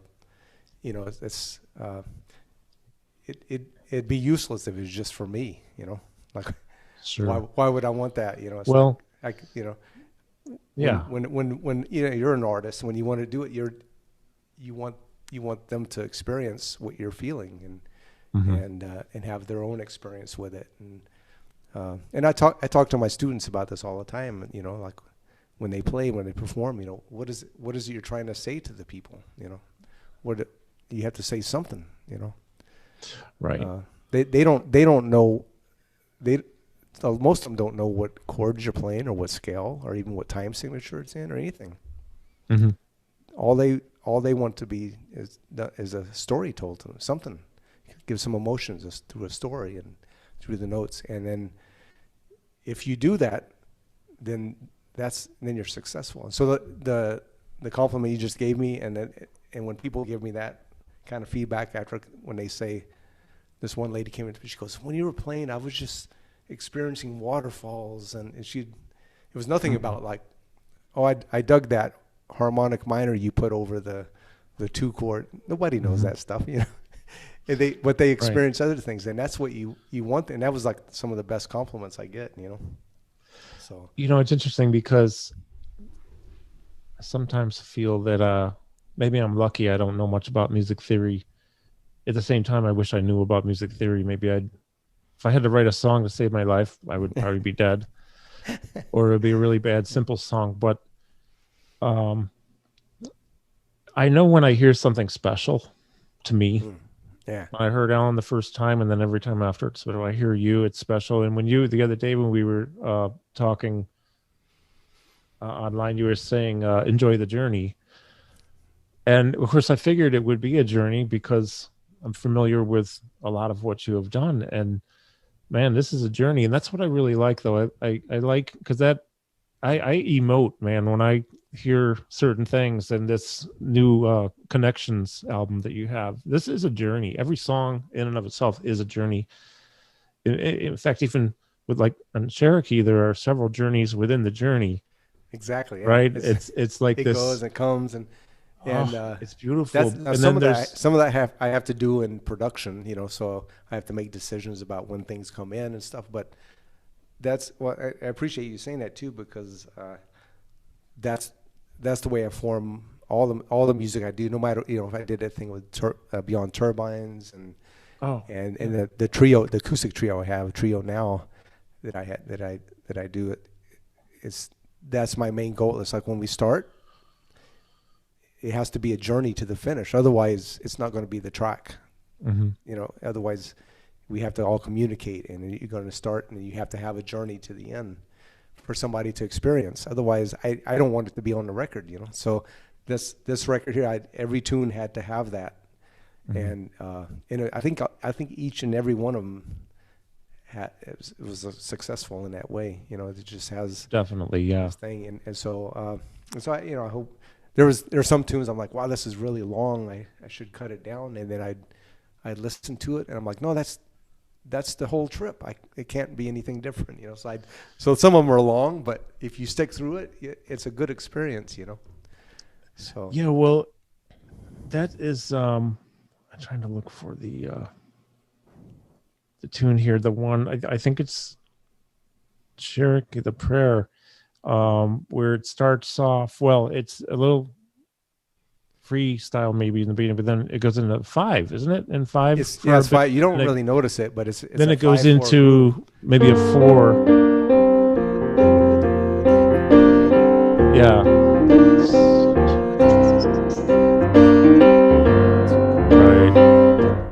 And I was just playing with some guy one day, and I just started doing that. I didn't know it was in 5. I just started playing that, and then he started playing this thing, and that's how that tune kind of started, And then I formed the other parts from that, Yeah, and then it goes into the other journey after the 5, and then the 5 comes back. And right. I just love this. It has a connection because there's and Chad knew how that worked because like I explained to him, he goes, "Oh, okay, I know how to." There's a metric modulation, and you'll probably know this. So the dotted quarter of the 5 becomes the downbeats of the jam 4/4, and then it goes back. So it's really connected. So I think it goes.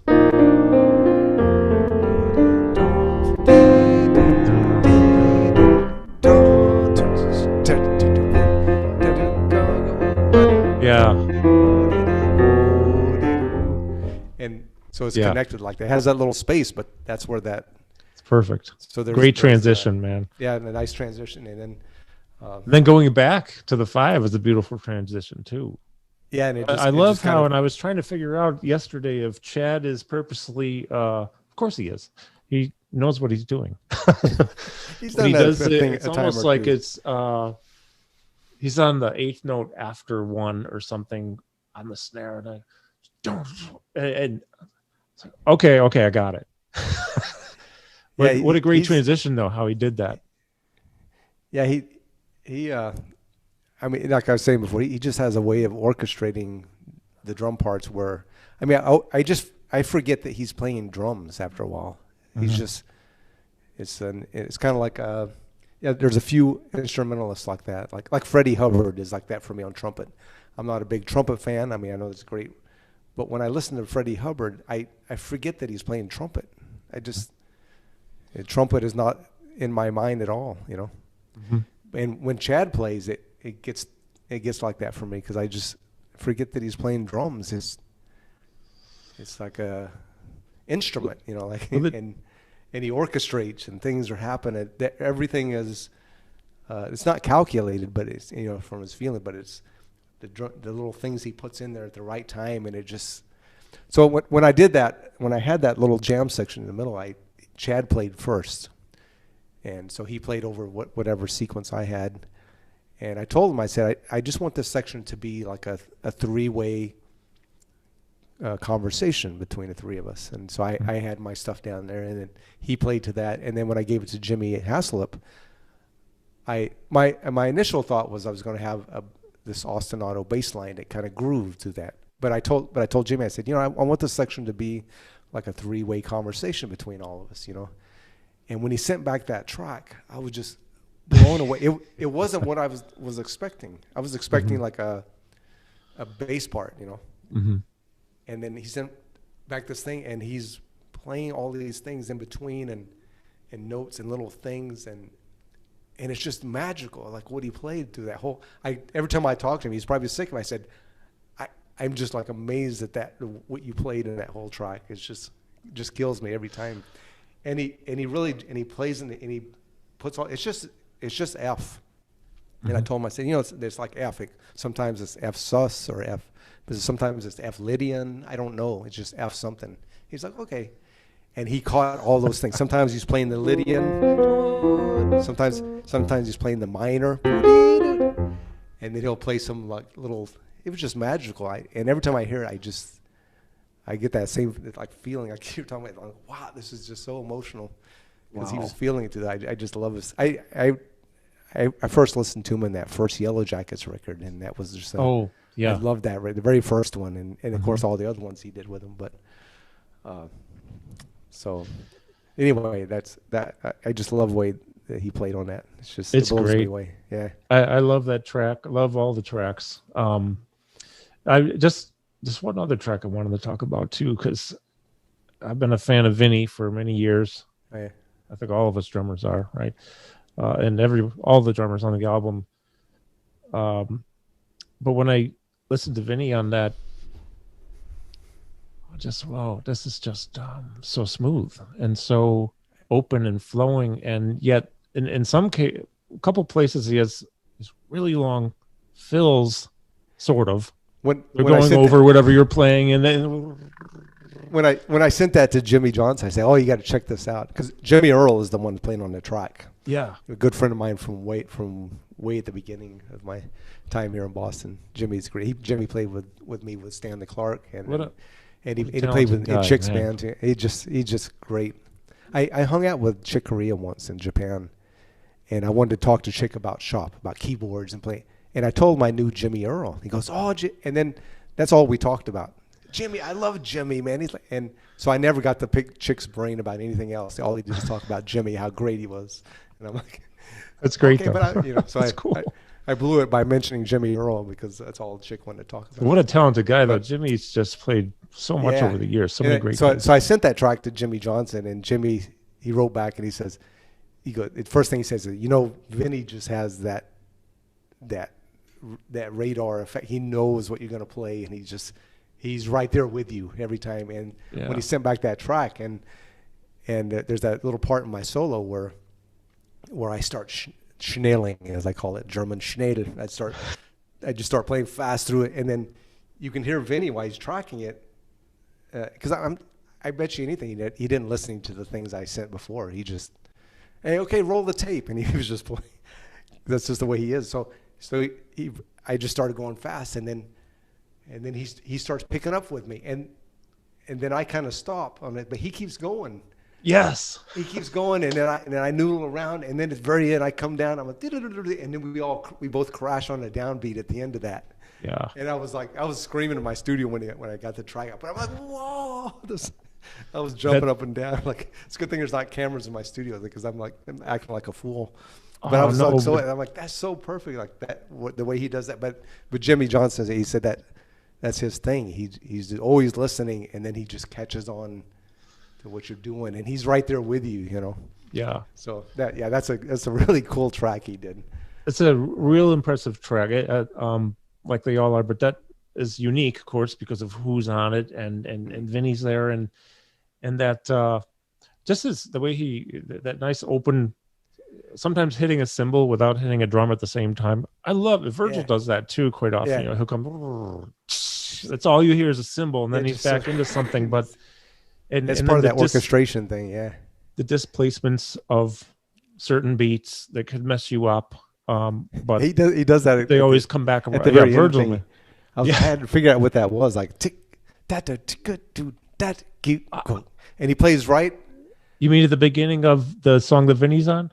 Yeah, well, it's after Alex's solo at that last vamp, and Vinny's just grooving, and then it's before he goes up to the ride cymbal, and he just plays this thing that's display. I don't know what it is. I was trying to figure it out, but I'm just, and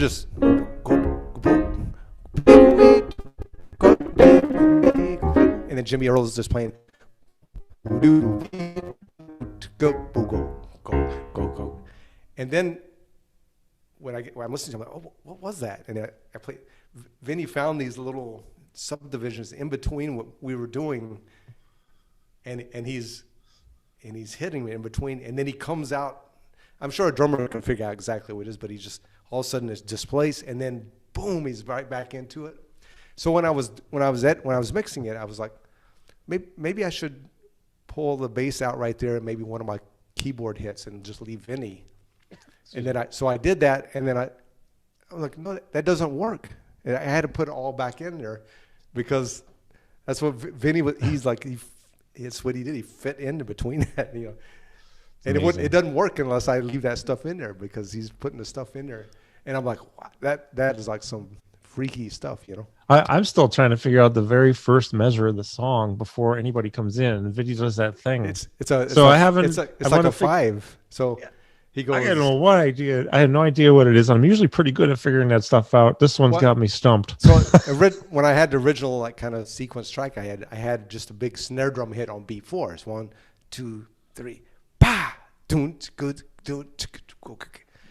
And so I told myself I'm just going to have that little, you have that little thing and then carry on, whatever you want to do. Carry on there, Vinny, And so he sent it back and he just had that thing out front. I'm like. And what it is so that hit is on beat 4. So he starts on beat 2 and he plays a 5 over beat 2 and 3, and then he nails beat 4 as the pickup, and then we start on beat 1. So it's like 1, 1, 2, 3, 4, 5, big, and that 6th hit is like the beat 4. So it's kind of cool the way. Yeah, I had to figure that out too. I'm like, what is that? So. Do you mind if I just very Vinny? Do you mind if I play that here? Right? Oh yeah, here? yeah. I think I have the right tune. What the heck? Wait, we got to go back. Yeah. Oh man.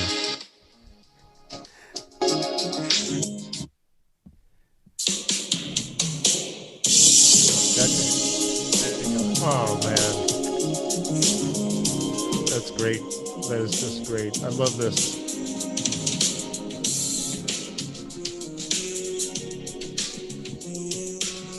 That reminds me a little bit of Zawinul right there.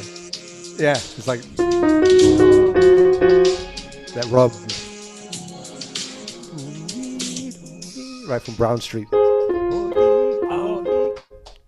I was wondering because it brought what happened is it brought back a memory, and I knew it had to do with Weather Report, and okay. Now I got it. The 8:30 album.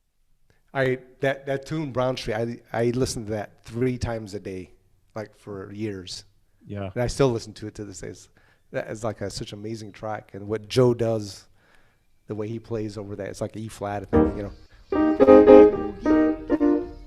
But anyway, so I love it, and like Joe does this beautiful thing where he'll have the 4 of the scale along with the 3, like this one. Which is really reminiscent of what Allan does too. Allan will always have a rub note in a chord. So if there's a D flat chord, he always plays. There's always something that rubs. It's not too pure all the time. And Joe is like the same. So I don't know why Allan stuck with me for 10 years, but I think it was the fact that I really learned from Joe. And I love Joe's voicings and the notes he would play over chords and the way he would mix these things. And I think Allan has that same kind of musical concept. He likes those little notes in between, inside of stuff, Right, so right. If you hear that early Joe Zawinul stuff with Miles and what he did in A Silent Way, and you hear those chords he plays, and the movements, it's really comes from that same, wherever it comes from, Stravinsky or Debussy or Ravel, Allan, they come from that same kind of thing. Bartok too, I think Joe loved Bartok and Allan loves Bartok, and I've never asked anybody this because I really am talking. I wanted to focus on you, but if you don't mind, what did Allan like to listen to? Did he have any special like favorites? You're on the road, you're in a van or something. Was he cranking any music ever? Yes, sometimes, a lot of times we just told stories, we'd listen to this and that. It's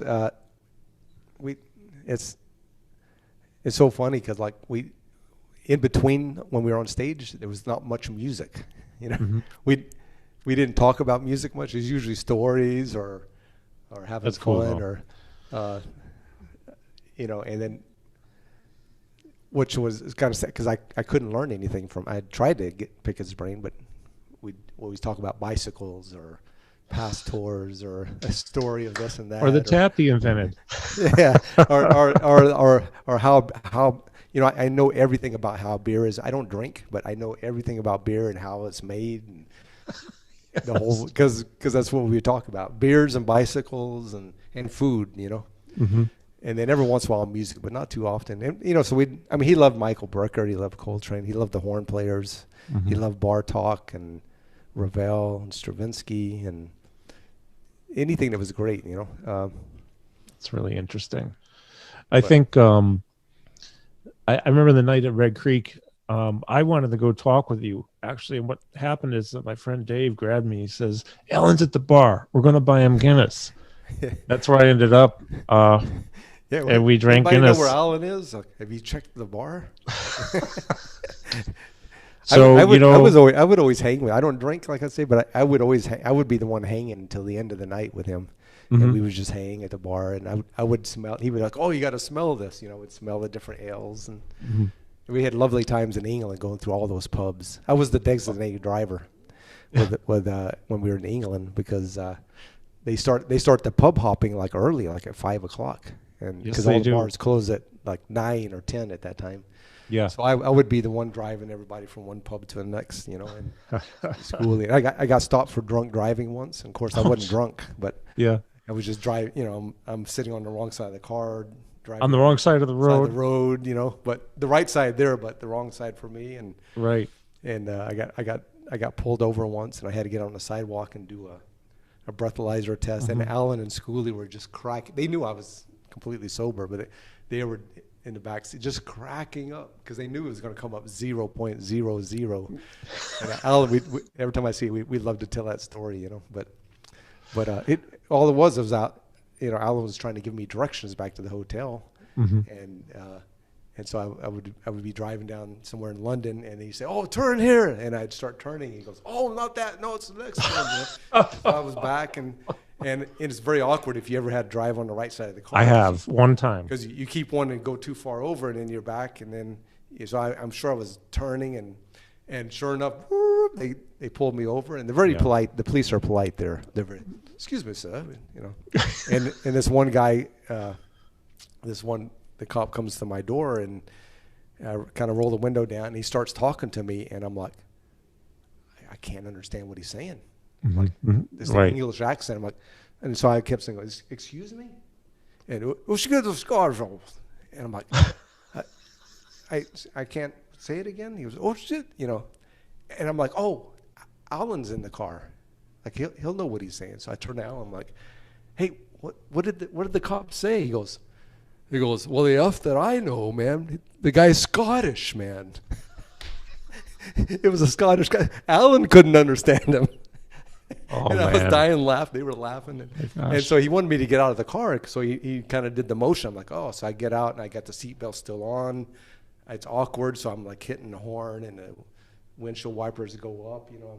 And I finally get up, and I'm standing on the sidewalk with these two very polite gentlemen sticking a tube in my mouth. And Allan and Schooley they're just having a ball in the back seat, looking and pointing and laughing. And then, you know, then I take the test, and it comes up, and the guys, they think they have a live one, and it comes up 0.00, man. Like, and the cop was like, "Whoa!" Like, so they were like, "Okay, you're all set." And I said, "Well, so can you give me? We're trying to get to this hotel. Give me directions." So the Scottish guy gives me directions, and of course I can't He's like, "Oh, she go up here. You go to the airport. Anyway, turn left, you go there."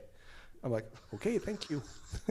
And I get back in, and Allan, from that, he loved that story. We'd talk about that every time, you know. So funny. Yeah, I did drive on the one. I was working in been at London and England a lot, but Ireland, and the lady who was transporting me. Not that you need to hear this, but I'll just tell you real quick because you've driven out there, so you know. Waterford to Dublin, 3-hour drive. Had to make it to the airport. So, "Carl, I have a migraine coming on. Because if you don't drive, you will not make your plane." So, okay. So she pulls over on the highway, and, you know, now I'm getting on the wrong side of the car, on the other side of the road. The mirrors are in the wrong place. And a manual 5-speed transmission. Right. You know, the gas pedal's on the right, and the clutch, and everything's normal on the floor, except I'm shifting with my left hand, and I'm not a lefty. And then the mirror's on your left eye, and then it's totally bizarre. It wasn't too bad for about an hour on the highway until we got into the city of Dublin, and I had to make sure I was turning into the correct lanes, and that was a cognitive challenge. Let me tell you something. It was tough, you know, but I got really used to it after a while. So after a while, I was going around the rotaries, the roundabouts, you know. Roundabouts. Lots of roundabouts. So I got pretty good at driving on over there for a while. And then when I got home, I kept questioning myself if I was really on the proper side of the road, you know. Like, I had to think about it for a few days, you know. Sure. But it was good, yeah. So I was like the designated driver of the band, you know, which was cool, which is all right. So, and we drove everywhere. When we went through Europe, we had a driver and a roadie, but when we toured in the States, we drove everywhere ourselves. So each band member would take turns driving, wow, that's except Vinny. Vinny's a terrible driver. So those two, he drove once, and we were, Allan loved that. So we were all on the edge of our seat, like, oh. And so that was the last time we lived. Oh, Vinny, you don't have to drive, man. No, we'll take care of it, So me and Jimmy Johnson and Allan would take turns driving. But we drove all over the States. It was cool, like. That had to be really cool, though, too, to be in that kind of environment, even though you're probably in a van or something and close quarters, but to have the time together like that. Yeah, it was very. I mean, yeah. I always tell people if you're gonna be on tour, you better like the guys you're with, and you better like the music because it lasts, 6 weeks, sure. And you're only around those guys, and you're only playing that music, so things can get real bad really quick, but we all had, everybody respected each other, and we had great times. And I loved going to all the different cities around Europe, and I'm more of a tourist guy, so I would get out and run the town, take pictures, and go sample the breads and the different restaurants, and see the squares with the markets, and just hang out with the people in every little city we went to. It was really cool. Allan he's not so much of a tourist guy, but he'd go out with me sometimes, but mostly just to look for the nice pub, the pubs. Yeah. Or a nice Indian meal. Sometimes we find a good Indian curry somewhere, but it's funny talking about Vinny just for a second. I remember my friend Jeff Richmond, who he and Jimmy and Scott Kinsey are the ones who kind of really did my CD. I didn't know Scott. Jimmy got him to come in, but what a great thing that was. But Jeff and I were talking, so we talk every 2-3 weeks, just on check to see how he's doing and all that. He's alone out there. It's LA, it's a pandemic, and he was telling me recently, he says, we were talking about Vinny, he says, yeah, the guy's just so uncoordinated, he can barely even tie his shoes. And then he sits behind the drums, and it's magic. It's like, how did he do that? If he told us stories about, he would tell us funny stories about his time in LA, and one time his car didn't work, so he got a motorcycle, and he had his cymbals he had to take to the studio, but he had no cymbal bag, so he just bungee cord his cymbals around the back of his motorcycle. But they on the 405, they came off, and they were on so he had to pull over, and he had to dodge traffic to run out and get his cymbals so he could get to the studio in time. Oh my gosh! We're like, what? Yeah, there's a lot of stories like that, and he would tell us funny ones. And one time I forget where we were, somewhere in the South, and it was after the gig, and me and Vinny were standing in a parking lot waiting, and we're just standing there talking, and then we're next to this car that was running. Somebody had started a car, like an old Cadillac or something. I don't know. We were standing right next to it, and so I was talking to Vinny, and then I started talking, and then I looked at him, and he seemed to be gone somewhere. He was just, and so I stopped talking. He goes, and he blurted out 2 numbers. 713. I'm like, what? He goes, oh, 713. If you listen to the clicking of the engine on one side, it's going tick, tick, tick, tick, and the muffler's going broop, broop, broop, broop. He figured out like where they came together. Oh man, like it was like I forget the numbers. Layering polyrhythms or something. Yeah, so he just completely tuned out of what I was saying, and he could hear like the muffler going boom, boom, boom, and the engine going click, click, click, click, click, and he figured out how they work together in a number of things. Isn't that something? And I was like, oh, okay. That is wild. Yeah, he had that special thing. But that tour with him and Allan was just the two of them. I imagine it was pretty close to what Elvin and Coltrane were doing, at the time. Oh, it had to be. Yeah. Jimmy, after one gig, Jimmy came to me. He goes like, I think something really heavy happened here tonight. Mm-hmm, mm-hmm. That's all Jimmy said. He walked away. I'm like, I think so. Yeah. So, but yeah. So that it's that my whole career. I've been really fortunate. I'm just blessed that I was able to spend time with all these different people, and like some not for just a brief time, like with Billy Cobham, just for like 6 or 7 months, and Bill. But it was a really cool time, and great stories and magical musical moments, and yeah. With Billy, you'll get a kick out of it. With Billy, it's like some of it's like frightening, like moments, because he was such a powerful drummer then, and he would have like massive amount of toms, you know, and then cymbals and 2 bass drums and several snares, and he was like a little kid in a toy room, you know. And then he would do this thing, and then he would do a fill to come all the way to drums, you know. Like, I don't know what the divisions were, you know. He'd come around, and then, so I asked Dean Brown, I'm like, man, how do you guys count that? Because like, to find out where the downbeat, he goes, oh no, he goes, just watch when he hits that cymbal, that's 1. because it would just be like a Harley Davidson, like revving up, and he would go around the thing, and then boom on 1, and we'd know where it was. He said, just watch that cymbal, and you know. So those little moments like that is what I remember from those times, you know. And so it was really cool to get him when I contacted him and to have him play on this thing, you know. It's like it was a thrill, and he was really nice, and that's great, man. You know, so I know Gary played a lot with him playing keyboards, right? Yeah, he plays. Gary. Well, Gary's one of those freaks, you know. In a good way. Sure. In a good way, he plays. Well, somebody asked Gary at a clinic one time, like about something, and he says, "Well, I'm really a piano player," and people kind of laughed. And he goes, "No, seriously, I'm really a pianist, but I can play I play drums, you know." And it's true. He's like just the best piano. So and then he couldn't figure out what he wanted to do. Is what he was telling me. Something about it. I don't know which one I want to do. Everyone says you have to pick an instrument. So I pick drums or I can't just pick one. So I have to play both. Yeah, so he just plays both. At the top level. I saw that interview he did with Chick, and he was talking. Oh, isn't that great? Yeah, it's so great. And the two of them going on about talking about time and rhythm. I mean, just 2 masters of that, and I love that. That's a fun interview. Actually, something I just saw today, I don't know if it posted today, but it's Chick and Gary actually performing, you know. I saw Gary say he sent something like that, and I hadn't read the whole thing, but something. Oh, yeah, it's really cool. Where Gary's playing keyboards and drums, a lot of editing involved, so it's like a production. It's really cool. I haven't watched the whole thing yet. Too. Yeah, some nice video of him online doing that. So I could talk for hours. This is just, first of all, it's an honor for me to get to meet you finally. I wish I had saw you at the Red Creek and tracked you down, but I ended up drinking Guinness with Allan because Dave took me over there. It's probably more interesting than hanging with me because I don't drink and I don't have many stories like Allan does. So no, but it was just it's really so great to meet you and talk with you. And you mentioned something the other night.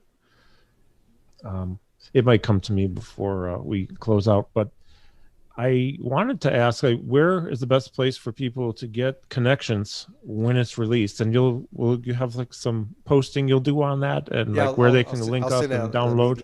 It's going to be, I mean, you know, nowadays the CD thing is just not, people aren't doing that much anymore. But I'll have a few of those. I have to do that for promotion and stuff, but mostly it's going to be, I'm setting up Bandcamp. The page for Bandcamp now, so they can listen to it and purchase the whole thing if you want to purchase the whole album or individual tracks, you know. But and then it's gonna. I have it for my record company, Spice Rack Records. Right. I have like distribution through the Orchard, which is sort of a hub. They get it out to the 50 different digital outlets, whatever they are, you know, Amazon and iTunes. Oh, great. And all the streaming things. I think most people nowadays just stream, you know, so, which, you know, I mean, it's not the best for us, you know. No. It's nice that people have access to all this stuff and anything. I mean, I just joined up with Apple Music. Mm-hmm. And, I mean, you get all that music at your fingertips, you know. So I understand that's the way, but, it's going to be on all the streaming things. It's going to be on Bandcamp, you know, downloads on Amazon, maybe iTunes too, if they're still doing that. Mm-hmm. I will have some hard copies in the near future. I'm going to get those made, but sure. So people can just go look for it. Steve Hunt Connections. Yeah, and then under SpiceRackRecords.com, I'll have it up on there. SpiceRackRecords.com, and all my other CDs, which I still have some left of those, and also links to different things, all the other things I have. I'm still selling copies of From Your Heart and From Your Soul. People, Good. people were like, somehow they were like, oh yeah, I heard about that thing, you know, No, it's 25, that's 25 years later. But I love that though. That's great. Yeah, that not to get off track here, but it has changed a lot. I've only ever done one CD under my own name in my life. It came out a year ago next month. I've been on a lot of CDs, on a small level, but I ordered 1,000 copies because I thought I was supposed to. I still have 500 copies upstairs, and I had half of the ones that I got rid of. Jimmy Heslop bought 125. Scott Kinsey bought 125 for like $1.50 a piece. I mean, because that's cost. I'm not going to charge them. I don't need to make money off of them. They were a gift to me to even be a part of my life in any way, shape, or form. Yeah. So I might have sold like 30 copies. The rest are like a business card. I give them away. Well, it's the way things are now. It's like a lot of times. I think Leonardo was telling me it's like a lot of times. You get the people at gigs to buy a hat or a T-shirt or selling backstage passes or drumsticks with somebody signing it, and then if you buy a T-shirt and a hat, then you get a CD to go with. Basically nobody buys CDs anymore. If they buy a copy of my book, then they get a CD with the book because it only costs $1.24 to produce a CD. Well, after the expense of recording it, of course. But I mean, the actual cost for manufacturing. Yeah. So I'm not gonna expect to make money off them. And any money I make on this goes to a foundation, anyways, that I started for Parkinson's. But the bottom line is, CDs are out and digital streaming is in. So it's the way it is. I mean, it's not going away. And nope. I mean, I can't remember the last time I actually bought a CD myself. So me neither. I can't really complain, So. Speaking of that, you should get the copy of my book and CD in the mail maybe tomorrow. I appreciate that. Yeah, I sent it 2 days ago or maybe yesterday. I can't remember. Yeah. I was dealing with the COVID stuff the past 2 days. I feel really good, so I finally made it to the post office. You're doing better with that. Yes, the whole thing's stay safe and don't get it because it ain't fun. No, I'm staying by myself. I don't even go close to my wife anymore. I stay in my piano room. She stays in her office.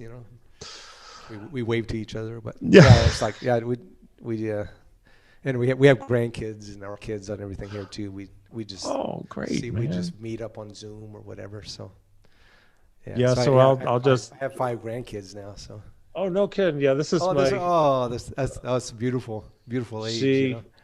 My daughter lives about 5 miles from us, and thank you by the way.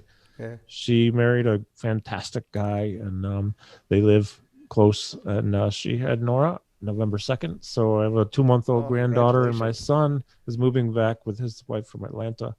And this year in the summer, he starts a job at a hospital here. He's a doctor. She's expecting in April. So I have 2 granddaughters, and man, isn't it a trip, man? It changed me. It's the funnest thing, I almost forget what it was like raising my kids because me and my wife were young. We were 20 years old. By the time we were 25, we had a mortgage and 3 kids, and then I started going on the road. So it was, it was basically survival back then. Sure. But now the grandkids is that their mom and dad raise them. We just have fun with them, And I make some cookies. They come in the piano room and they bang on the pianos. I get the organ going and drums. They go up in my studio and they push all the knobs and buttons. We just have the blast, And their dad. You have 3 kids. I have 3 kids. Yeah, 3 kids and boys. 5 grandkids. And 5 grandkids. Yeah, my oldest one, Joshua, he has 2 kids, and my daughter just gave birth to her 3rd child. So. Oh wow, man. Yeah, it's really Joshua, cool, the song. What a beautiful son. Yeah, so fantastic song. That was his song. Yeah. Well, and that's another thing too that.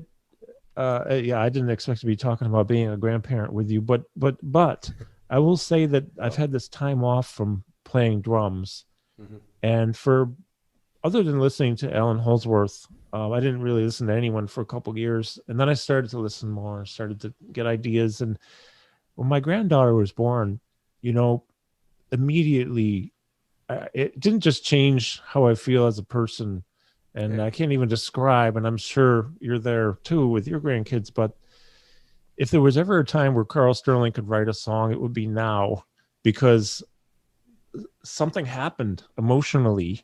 Yeah.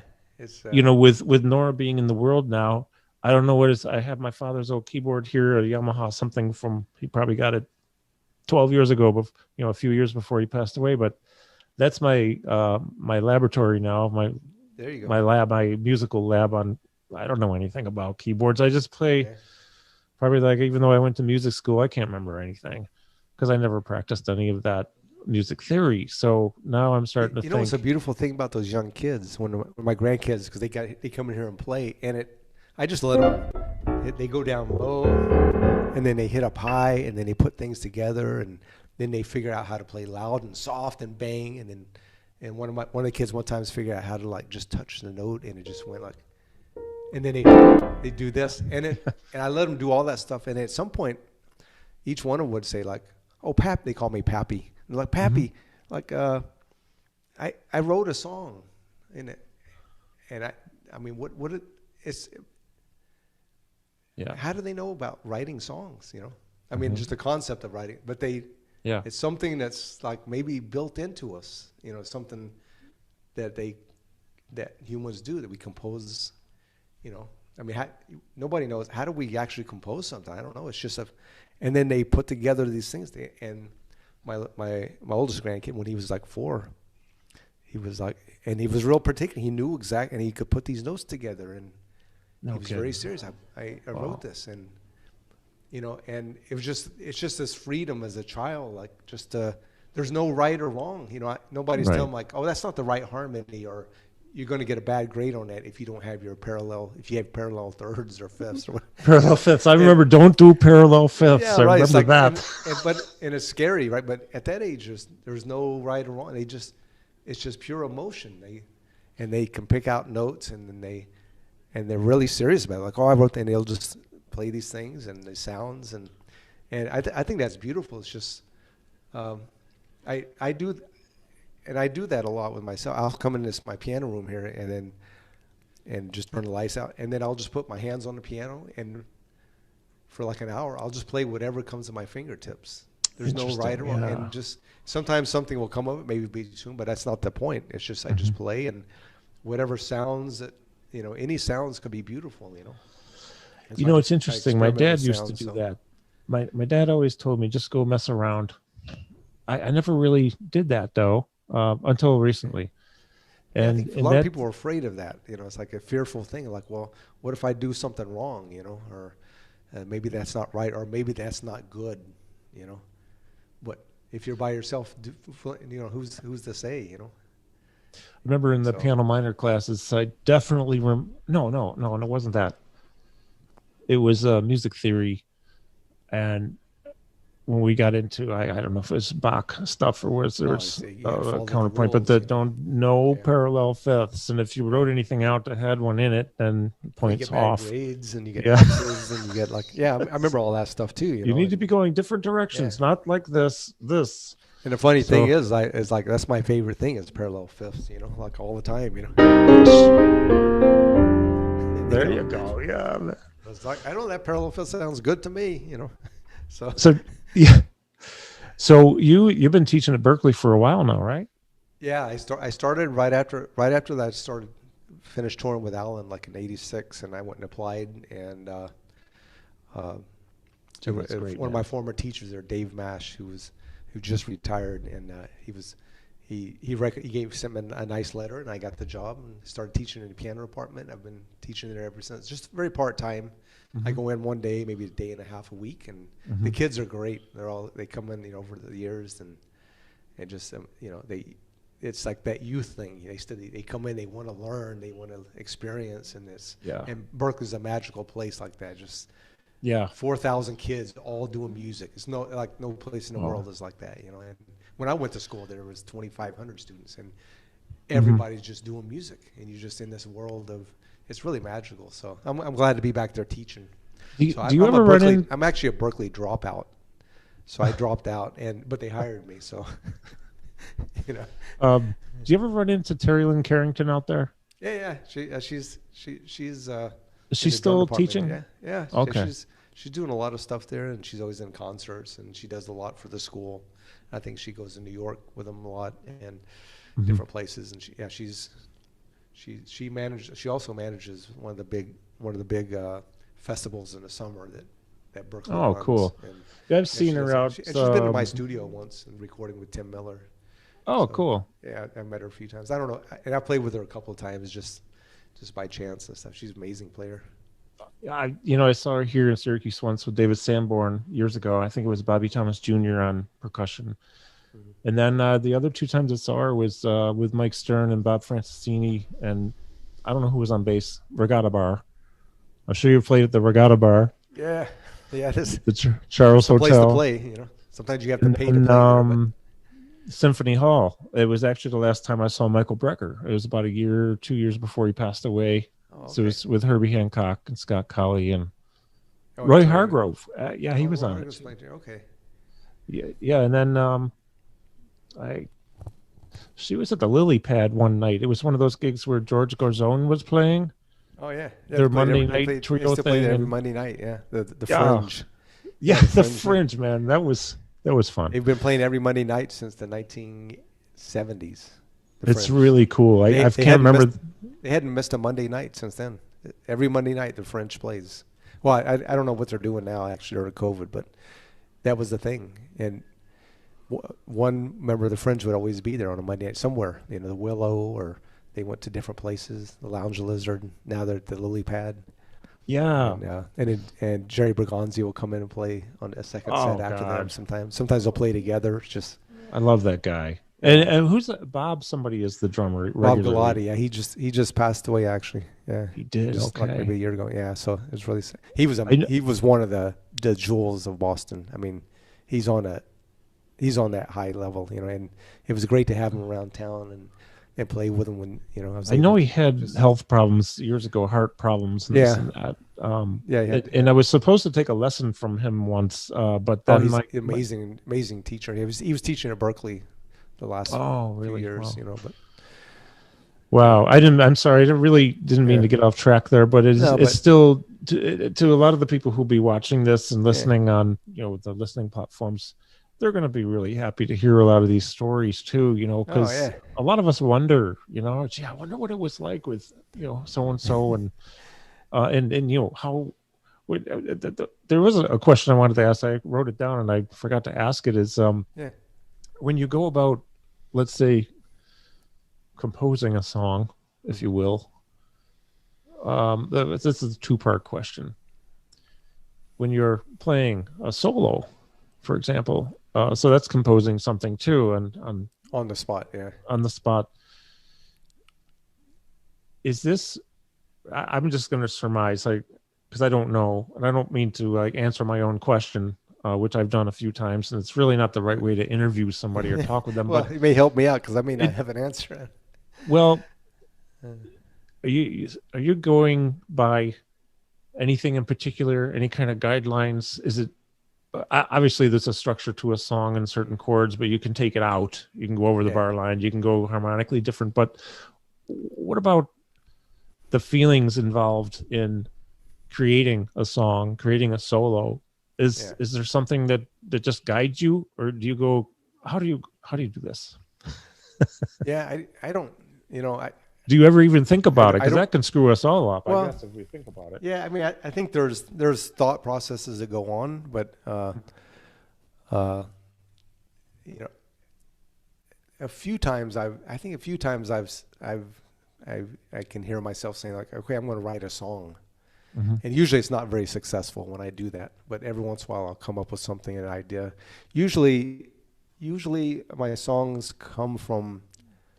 I would say most of the time my compositions come from me just playing harmony to start off with, like just hearing harmony, and sometimes the harmony would have the melody in it, like on Quantum Entanglement. That just it's an older tune I had from years back, but I always had just the first set of chords, which is.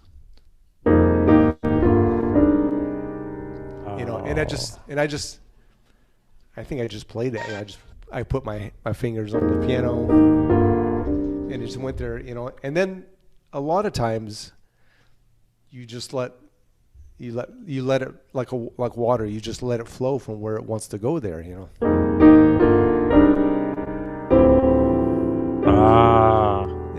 So simple melody, but the harmony moves it in a different place. You know. Very simple, but the harmony. You know, I could go back to the key, but that's not very interesting to me. So, you know, completely outside of where that first harmony was, but it leads right back. And then you have a release. You know, and so it's like in the classical world, they talk about this. It's like a question, and then a pondering of the question, and then another question, and then the answer. That's the way that my classical teachers tell when they teach me Beethoven or Chopin or whatever. That's how they describe the melodies and the lines. Right. This line is a question. This line is a statement. This line is an internal pondering or thought or something that you express inside. This is a thing you express outside. You have public expression. You know, all these kind of things. Yeah. That really aren't put on the page. You can't put that on the page. You know, Beethoven can't put. All right, think of this. This. You know, you just have to know this as a musician. So so that could be. You know, it leaves you hanging. It's like a question, and then obviously that's not the answer, right? Because it's so far away, and then there's that question again. You know. Okay. Just leaves you, and then now you have the answer, or it's going to be hanging. So. Yeah. It's like. Oh man. And then you have to go on for your story there. Now here's the second part of the story.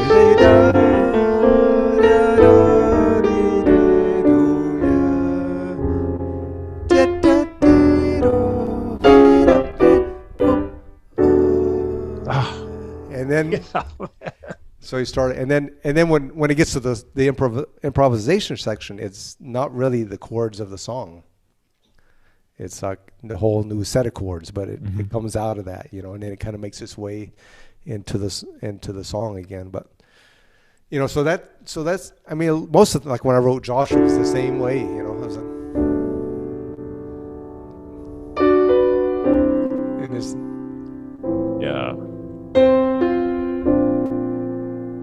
and where does it want to go?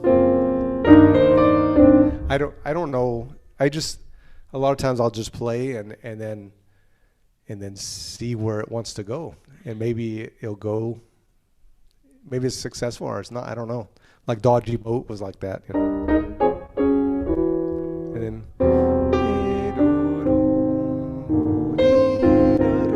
Yeah. God, I love that. Where's the wants to go there and then it resolves.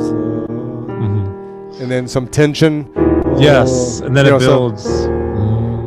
Three, and it's in threes, you know, which is odd already, you know. Tension, release, tension, and then the next group is not so much tension, but now tension. More tension. And then three, and a little less, and now it's more pure, and then it just very pure. And then it winds up on a D chord, which has nothing to do with any other chords in the song. It's just I don't know why I wind up there, you know. It's not I never write songs that actually are in a key center. I have some like that, but usually there was a phrase by Debussy, I think it was. He said it in music. In music, there is no theory. The pleasure of the ear is the law. Wow. Of course, Debussy knew theory like the back of his hand. You know, he was well trained. He knew all the rules, but but the ear is what is going to tell you where to go. And the law of the ear. It's so if you know like that. If I hear it going to this, and then to that, and then that's where my ear wants it to go. What academic professor is going to tell me that's wrong? You know, it can't be the rule, because that's where my ear. And Allan was definitely like that. He didn't know anything about any of those. He never went to school, so he knew a lot about scales and harmony, but he didn't know anything about the academic rules. You know, so he was definitely like that. He just where his ear took him. You know, and his compositions are on such a high. I did a recording on YouTube recently of Sphere of Innocence. I saw that. Yes. Yeah, and that I played that on a record, right? And I think we did it live a few times, but I never studied it. I just played it. And when I did that piano thing, I actually studied the score, and I studied the harmony, like really. I took a week and I just studied the harmony and it blew my mind about. I mean, his compositional skills are on the level of any of the greats. Stravinsky, Ravel, Chopin, Beethoven, the way he organized that tune. When I finally studied, I'm like, it's unbelievable. The genius is unbelievable, what he does. I mean, I don't know how he knows to do that, but it sounds like just a very intuitively simple song, right? Yeah. And he goes, and then when it comes back, it's actually, sometimes he comes back, he's actually in a different key, and you don't know it, but you feel it. When that little melody comes back, it's in a different key, up a half step or down a major third. Dee-do-da, be-do-da. It just, he'll do these things with harmony. He just moves to. I mean, you don't, unless you have a perfect pitch, you don't know that it's different, but you can feel something happen. And I don't think that's haphazard with him. He knows what he's doing. You know, it's like, yeah. And that's how he's just on that genius level. You know, and writing, I'm probably not that deep with my writing. You know, but I do know where I want the harmony to go. And if I play something that's not there, then I know that's not right. You know, but I have a feeling where it needs to go, and then eventually it just comes together. You know. Now when I'm soloing, when I'm improvising, that's a whole nother thing. I think I was texting you one time. There are some neurologists and people who study the brain that they're trying to figure out how people that improvise, how they actually do it, because it doesn't seem like it's possible to do this where you don't know what you're going to do, and then you do something, you know. Right. So playing a classical piece of music or a learned piece of music, that makes sense because you work it out, it's organized, and then you perform it in a way. But when you play something that you don't know what's going to come up, you know. So I think you're right about this. A lot of that just comes from the emotion of what you want to do and where you want to go with it, and I try to teach my students that too, about that. You know, there's sometimes a lot of great players, they just play these patterns that they learn, and they play this pattern and that pattern and then this pattern, that pattern, and it's the coolest thing in the world, and it's the best patterns and the best notes, but it says absolutely nothing because it didn't really come from what they were thinking, you know. So yeah, of course you have to learn patterns, you have to learn scales, you have to learn the notes, but that's not the way you should improvise. The improvisation, you know. So when I finally play out like on some Carry On, you know, when I play over those changes, and I would work them out in the studio and I'd play it, I have to know what they are and stuff. But there's some point when I'm finally doing a track where that all just kind of goes to a sub level, and then I just play, you know, and and then, you know, I've practiced enough where I can get to the right scales and stuff and in between and come back in. But it's in the end, it should be all emotion, you know, what you're feeling, and also what you just played has to go into what you're going to play. Yeah, sure. It's like speaking. You can't just say something and halfway into what you're saying just say something else. It would confuse you to death. You know, like sure. I mean, sometimes I do that. My wife goes, "What are you talking about?" You know, I'll say something, I'll stop, and I'll say something else. It's very confusing. But most of the time when you speak, you have a flow of your speaking, and you say it to the very finished, and then you have another thought. and your improvisation should flow like that. So anyway, you still have to do the dirty work of learning the scales. It's like developing, vocabulary and, you have to have all that for drummers and this and that. They can come in handy for improvisation, but you got to come from here. And I think that it's just like almost, and I'm not a spiritual person or anything like that, but there has to be something in there, though. There's emotionally, something deeper in the human psyche and the human soul and the mind that it's more primal, when you play, so. Mm-hmm.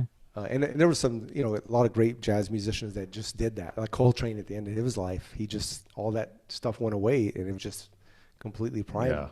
It was. And then he couldn't get an audience, but he didn't seem to mind, because he'd already played all the notes and scales. And now he's moved on to just, it was pure emotion, everything, and. I love that too. Yeah, I think Allan's, like going back to Allan, I think he was like that. He really didn't like the compliment that he played fast, or that he played weird notes, or he didn't like. When I first met him on that, I told him one time. I said, Allan, you know what I love most about you and your music and your playing? And he's like, oh, what? Because he always usually gets like, man, you play fast and your crazy chords, and I said, it's your melodies. That's what I love most about you. And he stopped and he looked and he goes, oh man, thank you, man, thanks. Wow. He was like, I wasn't expecting that reaction. He was like, thank you, man. He was really touched. Wow. But I do. I was honest about that, serious about that. But he was really touched, and then that stuck with me for a long time. I'm like, why would he be so touched about that? And then as I got to know him and play with him, everything he does is melody. Yeah. When it's playing, it's all about the melody. And it does happen to be fast sometimes, but it's always about the connection of the melody. And what is a melody? It's like a thought process that goes from one to another, and that always stuck with me, like his response when it was just a compliment I wasn't expecting, but he was really touched when I said that. And some of his most beautiful music that I saw, like say live, there's usually one point in the set where he'd do a solo thing. Yeah. When I say solo, I mean beautiful notes, beautiful chords, and nothing fast.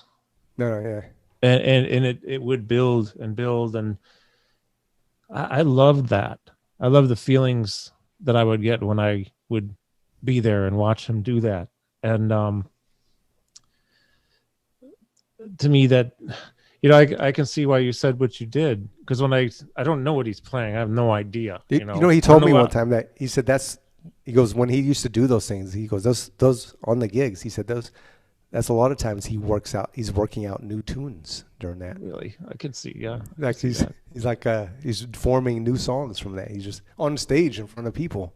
He's like, and it winds up being somewhere in a song somewhere, but anyway.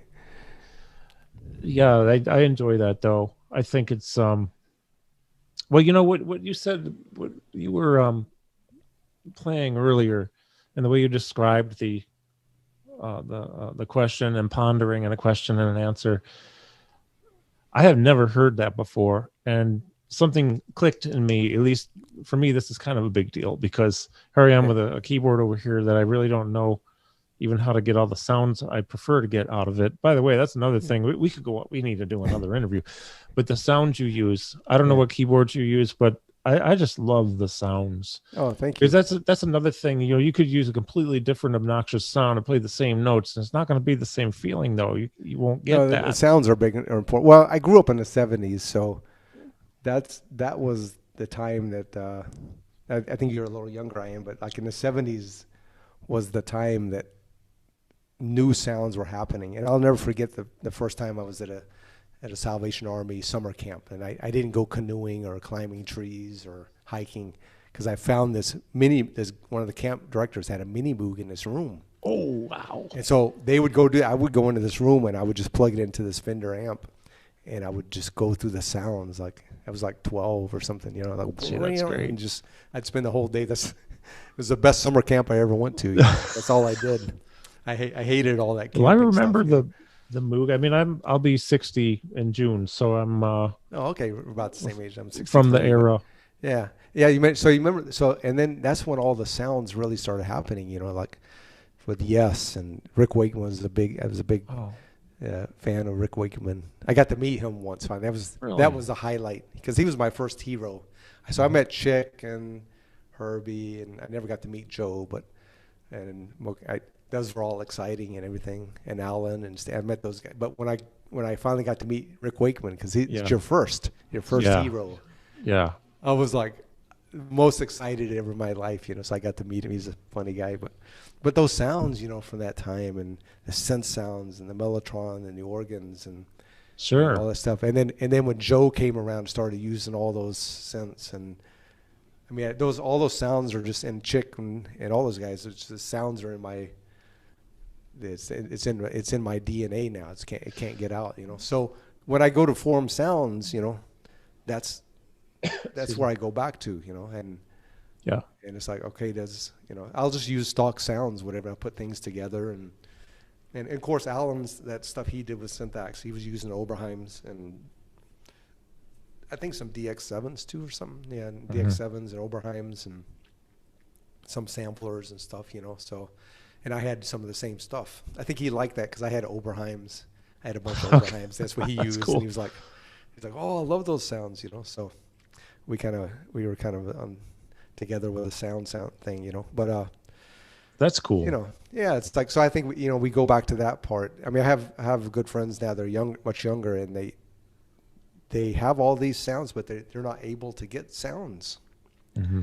I think it's not that they're not able to. It's just we have those sounds already implanted. So maybe they're not hearing those sounds the way you are, or the way I did, because that's the way we heard them. And it's just generational. Like the sounds of the vinyl and the sounds of the analog stuff. Oh yeah. So I don't have to use. I can use my digital stuff, but I just know what the sound I'm going for. So I just do the knobs and tweeze them till I get that sound that I want, and then I mean, you have to. It's like anything. You have to start the sound. You have to start from up here anyway. Absolutely, yeah.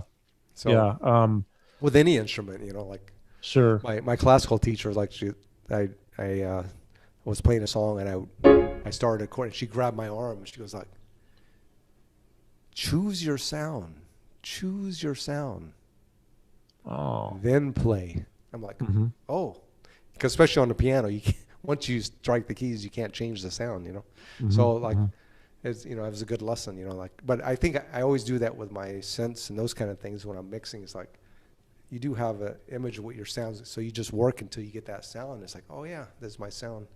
So I don't know, you know, I just go for kind of sounds that I'm looking for, and it kind of helps the production and the vibe of the song or whatever. It fits and go with it. You know? So it's nothing special. Or I don't have like a master plan, or it's not very technical. No, that's cool though. I mean, and back to that thing about the ponder question answer it's just, I'm going to think about that now when I sit down at this keyboard over here and maybe stop thinking so much. Yeah. Thinking gets in my way of my whole life. It screwed up everything I ever did anyways. I mean, we have to think, you know. Yeah. So thinking is always a part, but if the thinking gets if it gets on top of feeling and, you know, the spiritual part of it, then it's not human anymore, you know.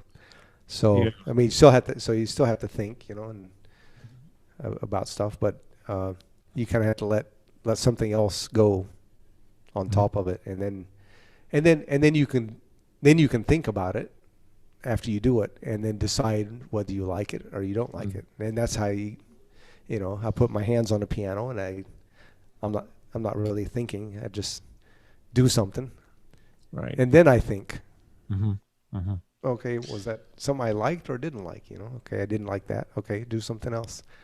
Okay, I like that. So I thought, great, man. So instead of the times that I think first and then do, it's never, in the end I wind up throwing it away. Mm-hmm.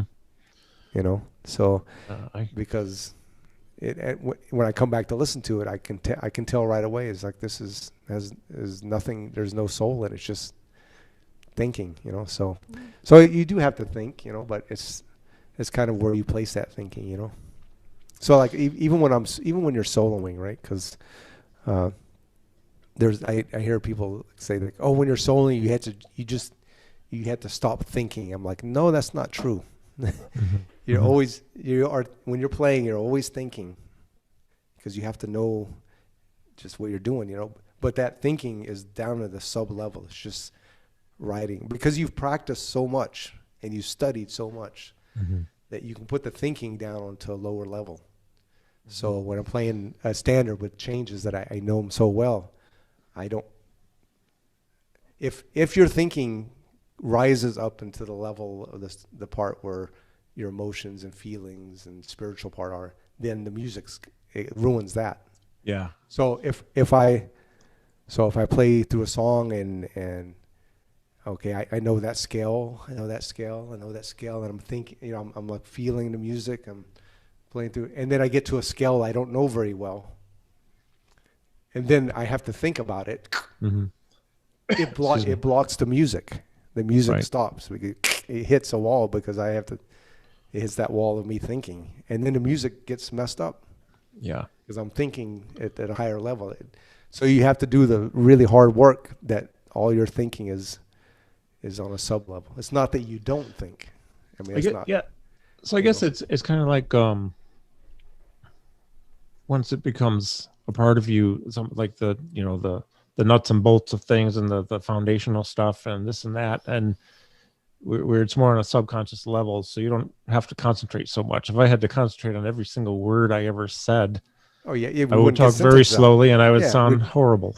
Yeah, well, that's a good analogy. It's like if you had to think about every letter that's in a word you say, you know. Yeah. You couldn't speak, you know, and the person wouldn't really know what you're saying. They wouldn't, you know. So when in saying harmony, just like in a sentence, I can think of a group of harmony as, you know, 3 or 4 chords or something as a group, as a sentence. And so excuse me. It just starts with that, you know. It's like that's one thing, you know, Mm-hmm. and then I can play over that one thing instead of 4 different things. Sure. Or 7 things and each 4 different things, you know, because 7 things per scale. That would be miserable, you know, like 7 things here, there's 7 things here, there's 7 things, you know. So you have to know all those things, and then those 7 and 4 things become one thing. Exactly. And then when you can do that one thing, and then it frees you up to be musical, or, you know, like what we call feeling is an expression and telling a story. Sure. But anytime those things pop up into it, then it still happens. You know, I'll be on a gig and then something will come and I have to think and I can feel it mess up the music. Maybe nobody knows it, but I can feel it, and I just know, like, okay, I need to go practice those diminished scales a little more, because when I get to them, it's like I can feel that it's not like the other scales or something, you know. So it's little things like that. And so you always know what you need to practice, and you just go back and practice, and hopefully, like I never played drop 2s voicings because it's an old style from the. Mm-hmm. And so I started studying drop 2s, you know, and I practice and practice. When I get on the gig, I can do a few of them, you know, on the gig, but not, you know. But the more I do it, I can throw it into some voicings and things, and it's getting better. But I'm still having to practice it, you know. So it's kind of like you know, in the work that I do, I've done always every day, literally researching or studying things about the brain. Yeah. And that's really where, like, that's why the image on, actually Jimmy Haslip turned me on to the person who did the cover for this. She's doing my next book too. Yeah, I love that cover. Yeah. February 1st. That's the same as the CD. Well, when you get it in the mail, you'll see it's the same image on the CD cover. Mm. But the bottom line is, you know, when you look at the way the brain works, when you're doing anything, synaptic firing patterns are happening between neurons. So when these synaptic firing patterns, it's like a learning event. Let's say you're practicing, for me, it would maybe just learning some chords or practicing some scales of different types, and the fingerings that might go with it optimally for me anyways. But the more I do it, the more I'll get better at it. But what's happening in the brain is these synaptic firing patterns are occurring, and the more that they wire together, they fire together. So it's like riding a bicycle, learning a language, learning a song, learning scales, learning chords. And the more you do it, the less you have to think about it now, because it just kicks in. It's like, boom, these synaptic firing patterns are going to happen when I play this, or when I play this over that, over that, over that, because now 4 things became 1 as a drummer. So 4 limbs, and I'm not bad at doing polyrhythms and playing all the bar line and stretching it out. That's crazy. But it's because a lot of the practicing goes on in my head when I hear things. But that those firing patterns happen then too. So the brain has this way of wiring itself and adapting as it needs to what the job is that you want to get done.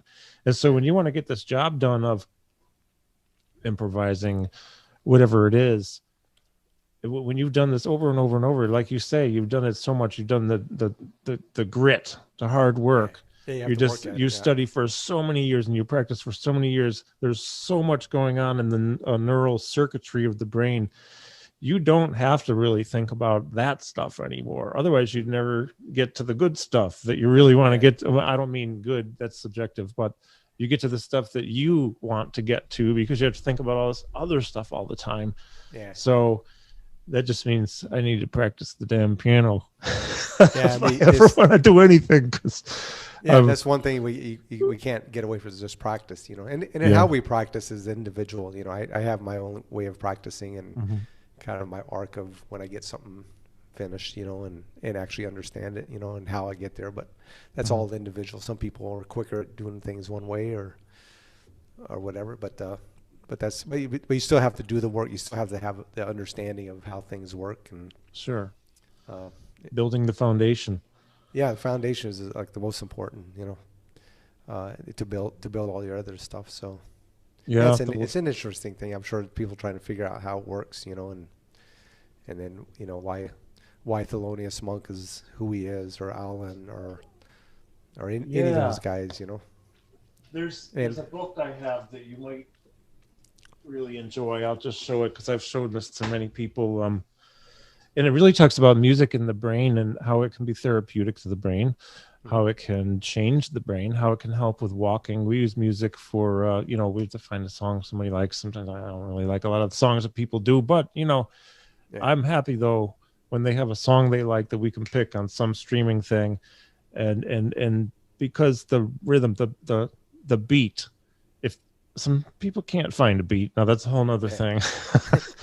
That's where you go to I can't Tina dance, Take, for sure. You don't want to see me dance. Taketina.com is something Marcus Reuter told me about, and that'll teach people how to figure out how to feel a rhythm or a beat. But the music can help people to even out that asymmetrical stride when they're walking, so they actually walk rhythmically now, and which means they're going to reduce their fall risk. But this book here is really cool. It's called the Handbook of Neurologic Music Therapy. Oh, okay. It's written by a whole bunch of doctors and neurologists, and what's really, really cool about it is, of course, in my work with Parkinson's mostly, it really goes into the research-based, evidence-based, here's what's happening in the brain when you do this, and when you listen to that, whether you're creating the music, which is the optimal, especially if you're doing it with, I didn't mean to go off on this, I'm sorry. Yeah, it's very interesting. I like it. But it's fun because like you have the external, which I can just listen, and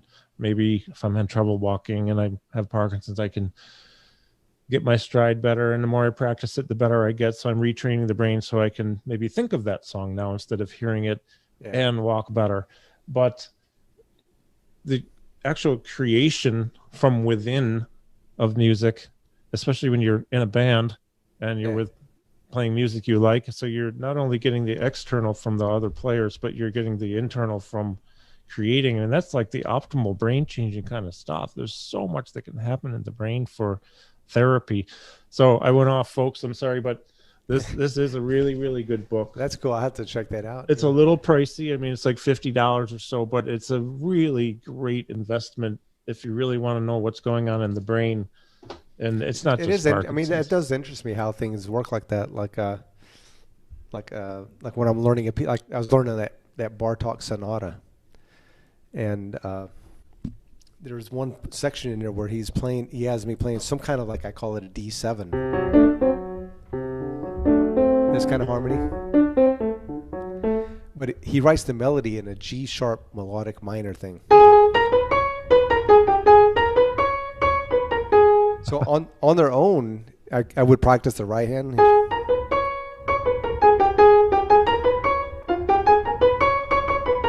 Something like that. I forgot the piece now, and then I practiced the left hand. It made sense. D7. Oh wow! But when you put it together, I was like,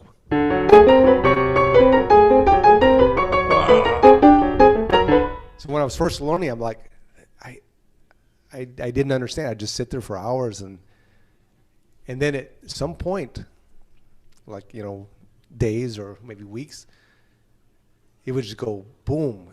And it would sound normal to my head. I'm like, whoa, I don't know if I understand it, but it would. And then it became beautiful. Like, that sound was, and everything about it is wrong. C sharp. Then technically it's not supposed to fit. But I love that. Bartók had this thing, and now so I'll do that. I started doing that on gigs. When there was a D7 chord, I would go, I'm going to play a G sharp melodic minor. Just the wrongest scale you could think of, Some people wouldn't bat an eye, and then some people go, wow, whoa. They go, woo, that's cool, because it's the wrong. That is wild. I love that thing. And then I realized, I think that's what Chick does. I don't know if he thinks like that, but he definitely does that kind of thing. And then so why does the brain all of a sudden do that? I have a lot of questions about the brain like that. Like, for example, like the blues scale. Mm-hmm. Like if you're playing like a progression, you have to make the changes, But so you have, if you're playing a 1-6-2-5, but if you play wrong notes in that progression, it sounds bad, right? If you just don't make the scales. But if you play a blues scale, which has all the wrong notes to those chords, then your brain goes, yeah, that's good. Right? Yeah. And I'm like, why do we accept that? But if you're not doing that, then you have to play the scales that go to that chord, more or less, right? And I'm like, right. Why? I mean, it's just wrong notes to the chord. They're all wrong notes, but it's like the brain goes, oh yeah, I like that, but it's wrong, So why? How does it know to do that kind of thing? There's like all these little questions I always think about, like why, why that works. Why does our brain accept that, and then all of a sudden won't accept it on the other thing. So, but yeah, it's interesting, And it, like my wife, when we used to go hear Allan Holdsworth, she couldn't. She hated it. She thought it was the worst thing in the world. I'm like, wow, this is the best music. What are you talking about? And then I was sitting there once with her as we were listening to him, and then I actually did that. I got my brain to turn off what I know, and then I think I heard what she heard because she didn't know this, and it was just, there was no backbeat. Mm-hmm. Yeah, there was no key center. And the drummer is not in, and the chords just seem to go randomly around, and so like her brain's not wired like that. And then I switched back to my brain. I'm like, oh yeah, woo, that's killing. Yeah. I'm glad I got this brain thing. So it's something, it's in the brain.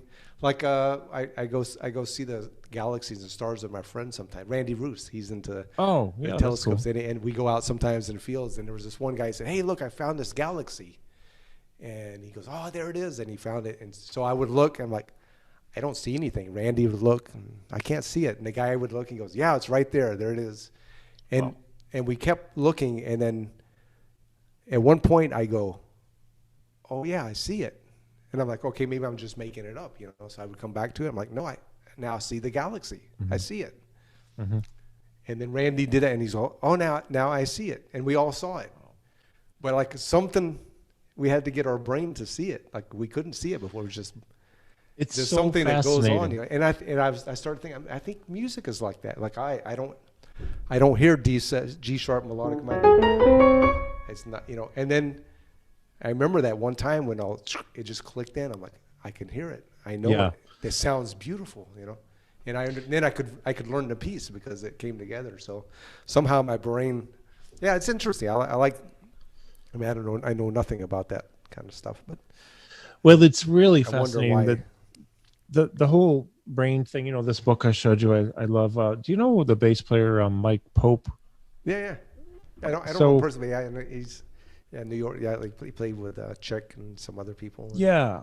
That's the first time I saw him back early 2000s with Chick and Dave Weckl and them. But we were talking. I can't remember how we connected.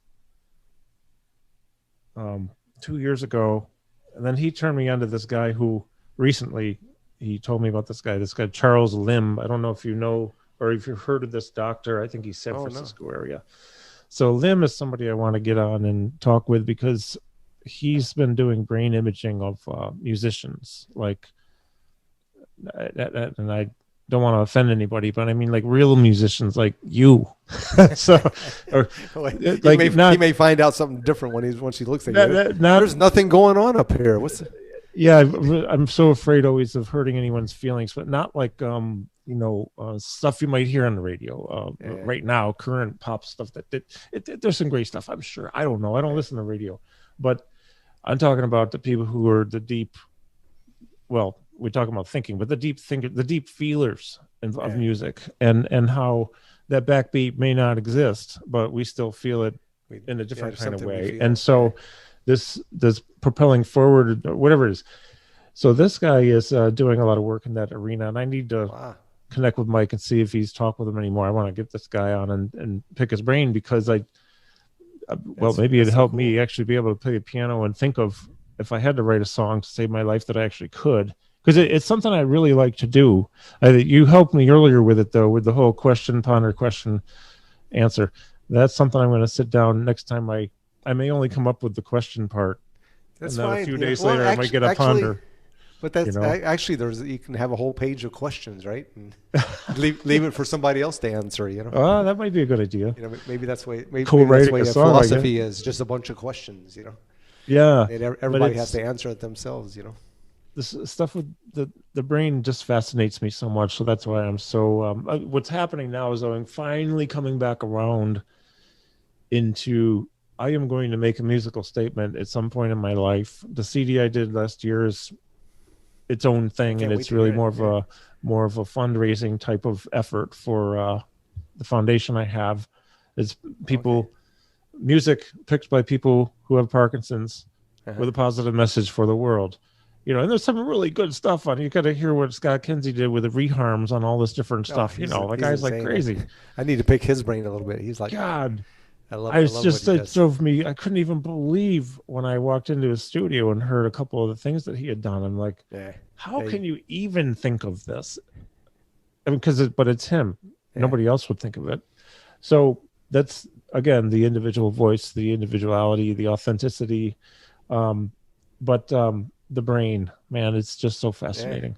It's so cool. That's a great field you're in. I mean, the fact that you're in both worlds, And I know what I was going to say is the next musical statement will be something that comes from here. And I don't know if it's involved. I don't know what I'm going to play on, whatever it is. But it'll be something. Just one thing before I croak. It was an Allan word. I remember taking my son to see him the first time at the Trough way long time ago. It was Joel Taylor on drums that night. I think. Oh yeah. And Ernest maybe Tibbs. I can get it done before I croak. He says, because I used to say to my son, I said, "You've got to see him before he isn't here anymore." Yeah. So he's like, yeah, I got to see him. Well, he hasn't been touring in so long. And then he finally did a tour. We went out to see him. And the first thing Allan says, thank you for coming. You know, it's just nice to be out doing another tour before I croak. Before I croak. Yeah, people would laugh, you know. My God. Well, Well, he always had this thing, but that's amazing. So, well, Steve, you know, man, I've loved talking with you. I should probably close it out here in a couple of minutes and maybe get some sleep after a while. I'd love to keep talking. We should do this. Yeah, I know you were saying that your clock is screwed up a little bit. Totally messed Are you up. You're going against the clock. That was a bad pun. If anyone gets it. So, yeah, there's a great video of you on YouTube playing that with Sophia? I think it's that's beautiful at the tribute. Yes, yeah, we did that together. Yeah, we did it also at the Baked Potato. She came up and sang it that time. Did she? Wow. Yeah. Is it her mom who sang that on the CD? And wrote the words. Yeah. Oh wow. So Allan just said, you know, he had the song like you know, and he asked Naomi to like sing on it, and he needed some words, so he kind of gave her a hint what he was thinking, and she wrote all those words for it and sang it. Gosh. And so, you know, of course she passed away a few years back, and and then Sophia has an amazing voice, you know, and so when we did that tribute, I knew we were all going to play together, you know, and then I was just listening to that song, and then I started figuring it out just on my own, and then I just had this thought. I'm like, oh, I got to contact Chad to see if. I said, well, this would be amazing if Sophia would come up and we could do this, you know, because I don't think that tune had ever been played live. It's never been performed ever. And so I called Chad. I'm like, hey, I got this idea for when we played the Baked Potato, like for the tribute thing. Like, you know, I'll write out a chart for this tune, and I said, and do you think Sophia would she come up and sing it with us? You know, and he goes, I don't even know if she's ever heard it, so I'll ask her. And then he got back to me and he said, you know what? I didn't know this, but that song has been on her phone and she knows the song because it's her mom singing. So she would always listen to it and she knows. So we did barely a rehearsal when we put that together, and Jimmy played on it, and Chad already knew the tune because I know it's Vinny on the record. Yeah, but Chad originally played that, recording that with Allan. There's some. I didn't know that. Yeah, it never came out, but Chad had played on that, so he knew how the thing went. And then of course Jimmy Johnson's on the thing, so I learned it, and then Sophia came up and sang it with us, and it was just I was in tears when she started singing. I was like, you know.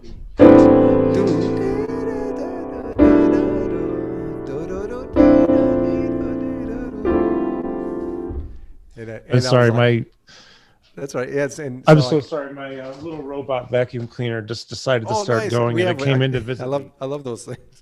Yeah, it's somehow it goes on and like they get lodged in their stuff, you know. But anyways, so she came. That's a beautiful very song. Special, beautiful song. So, you know, on the CD, what Vinny does on that, when I heard that, I actually started laughing so hard because. It wasn't that it was funny. It's just that it was funny in a way. How could anyone think to play what Vinny played on that? I mean, the whole I thing. couldn't believe it.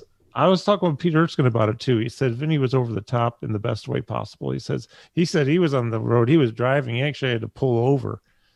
Like, when he heard that track, heck is going on Against the Clock on the Wardencliff Tower? I started laughing. And I listened to it probably 20 times because I was driving back from the Boston area to here to Syracuse. And it's definitely got the replay factor where you just my God, okay, replay. But I think there's a video of you playing it with Virgil and somebody on YouTube. Did you guys play that? We did. When we went to Australia, we did that tune. Okay. Because we'd done it like the year before for the tribute. Okay. At Baked Potato, and then I did it once at the memorial with Sophia. Yes. And then we knew the tune, so when we went to Australia with Virgil, we played that as well. You know, we didn't have the vocals, so I just played like the melody. Right. With my little vocoder. Okay, that's cool though. So, but Yeah, I mean, it's always fun for me to talk about the tunes and about the music and I'm, anything. I'm So glad I you don't appreciate mind it, talking about it too. Thank it's you. good. I mean, it's been so long, especially a lot of those tours and the thing. It's good to kind of remember about them and just it's good memories. It was all like I'm just very blessed and happy I got to do what I got to do, and I'm kind of the person, I just let things flow as they flow. I don't try to push anything, and it's just something, just when it happens, and that's the way my whole career has been.